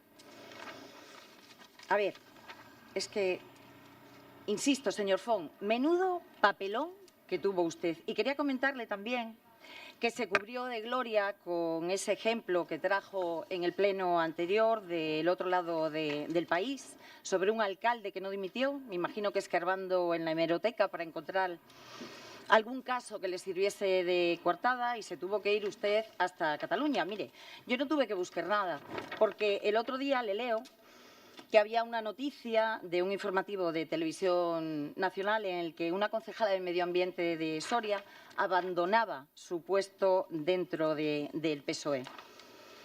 Sé que Soria no está cerca, pero está mucho más cerca que Cataluña. En todo caso, lo importante no es la ubicación, sino que su compañera sí asumió responsabilidades. ¿Por qué en Vigo no se asumen? ¿Por qué esta concejala, Patricia Rodríguez Calviño, que ni siquiera ha cumplido con el código ético de su propio partido, ¿por qué no ha cesado? ¿Por qué no ha dimitido? Precisamente porque este PSOE vigués no tiene ética, solo tiene palabras gruesas y un lenguaje trumpista fruto de su discurso vacío. Miren, su previsible voto en contra de esta solicitud de comparecencia traslada a la ciudad un mensaje muy claro y muy perjudicial. Hay que proteger a su amado líder por encima de Vigo, y deja claro que prefieren el silencio a la transparencia. Quien nada teme, nada tiene que ocultar. Quien está seguro de sus actuaciones no necesita protegerse detrás de una mayoría absoluta. Y hoy ustedes van a utilizar esa mayoría para impedir que Vigo obtenga respuestas. Van a votar que nadie explique nada. Quedan ustedes inhabilitados para hablar de ejemplaridad o de rendición de cuentas. No hay apoyo popular que sustente su silencio. Así que la fotografía política será exclusivamente suya. E insisto, aquí solo hay una víctima.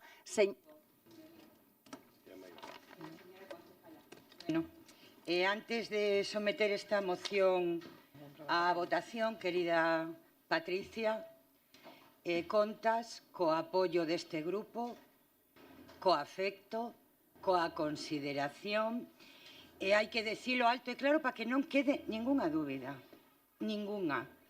Todo o apoio. Sabemos do teu traballo, da túa dedicación, das horas que ya dedicas ao servicio público e tamén de que aplicas a lei ata a última consecuencia. Non aconteceu isto que hoxe se pide aquí por parte do PP. Recordan o IAC 42? O recordan? Canta xente dimitiu? Recordan vostedes? Metro Valencia? Recordan vostedes canta xente faleceu e cantas dimisións hubo? E aí sí que as cousas se fixeron mal, moi mal, sabendo que se estaban a facer máis e máis, se deron ordes para ocultar o que estaba acontecendo. E a pandemia en Madrid, máis de 7.200 persoas maiores falecidas por ordes dada por unha administración, falecidas, ningunha soa dimisión. E veñen aquí a darnos leccións a nós, a Patricia Rodríguez Calviño, que toma sempre decisións asustadas. Repito, contas con nós. E non hai mellor regalo que a cultura. Hai un poema que dicen que é de Campo Amor, pero que non está claro que sexa así, Patricia, que cho quero regalar, e que di: hai gentes que con solo dar la mano rompen la soledad, ponen en la mesa, sirven el puchero, colocan las guirnaldas, que con solo empuñar una guitarra hacen una sinfonía de entrecasa. Y hay gentes que ni siquiera deben abrir la boca, porque todo lo enturbian, todo lo envenenan, todo lo llenan de odio y tristeza. Es lo que ha ocurrido hoy aquí, Patricia, pero tú quédate con las gentes que cuando dan la mano rompen la sociedad, la gente que acompaña, la gente que respeta humanamente a los demás. Porque finalizo con Baltasar Gracián: huye de los necios. El contagio de su necedad es mayor de lo que parece. Y mira que parece. Sometemos a votación esta moción del Grupo del Partido Popular. Primero la enmienda. ¿Votos a favor de la enmienda del BNG? ¿Votos en contra? Queda rexeitada por 16 votos en contra e 8 a favor.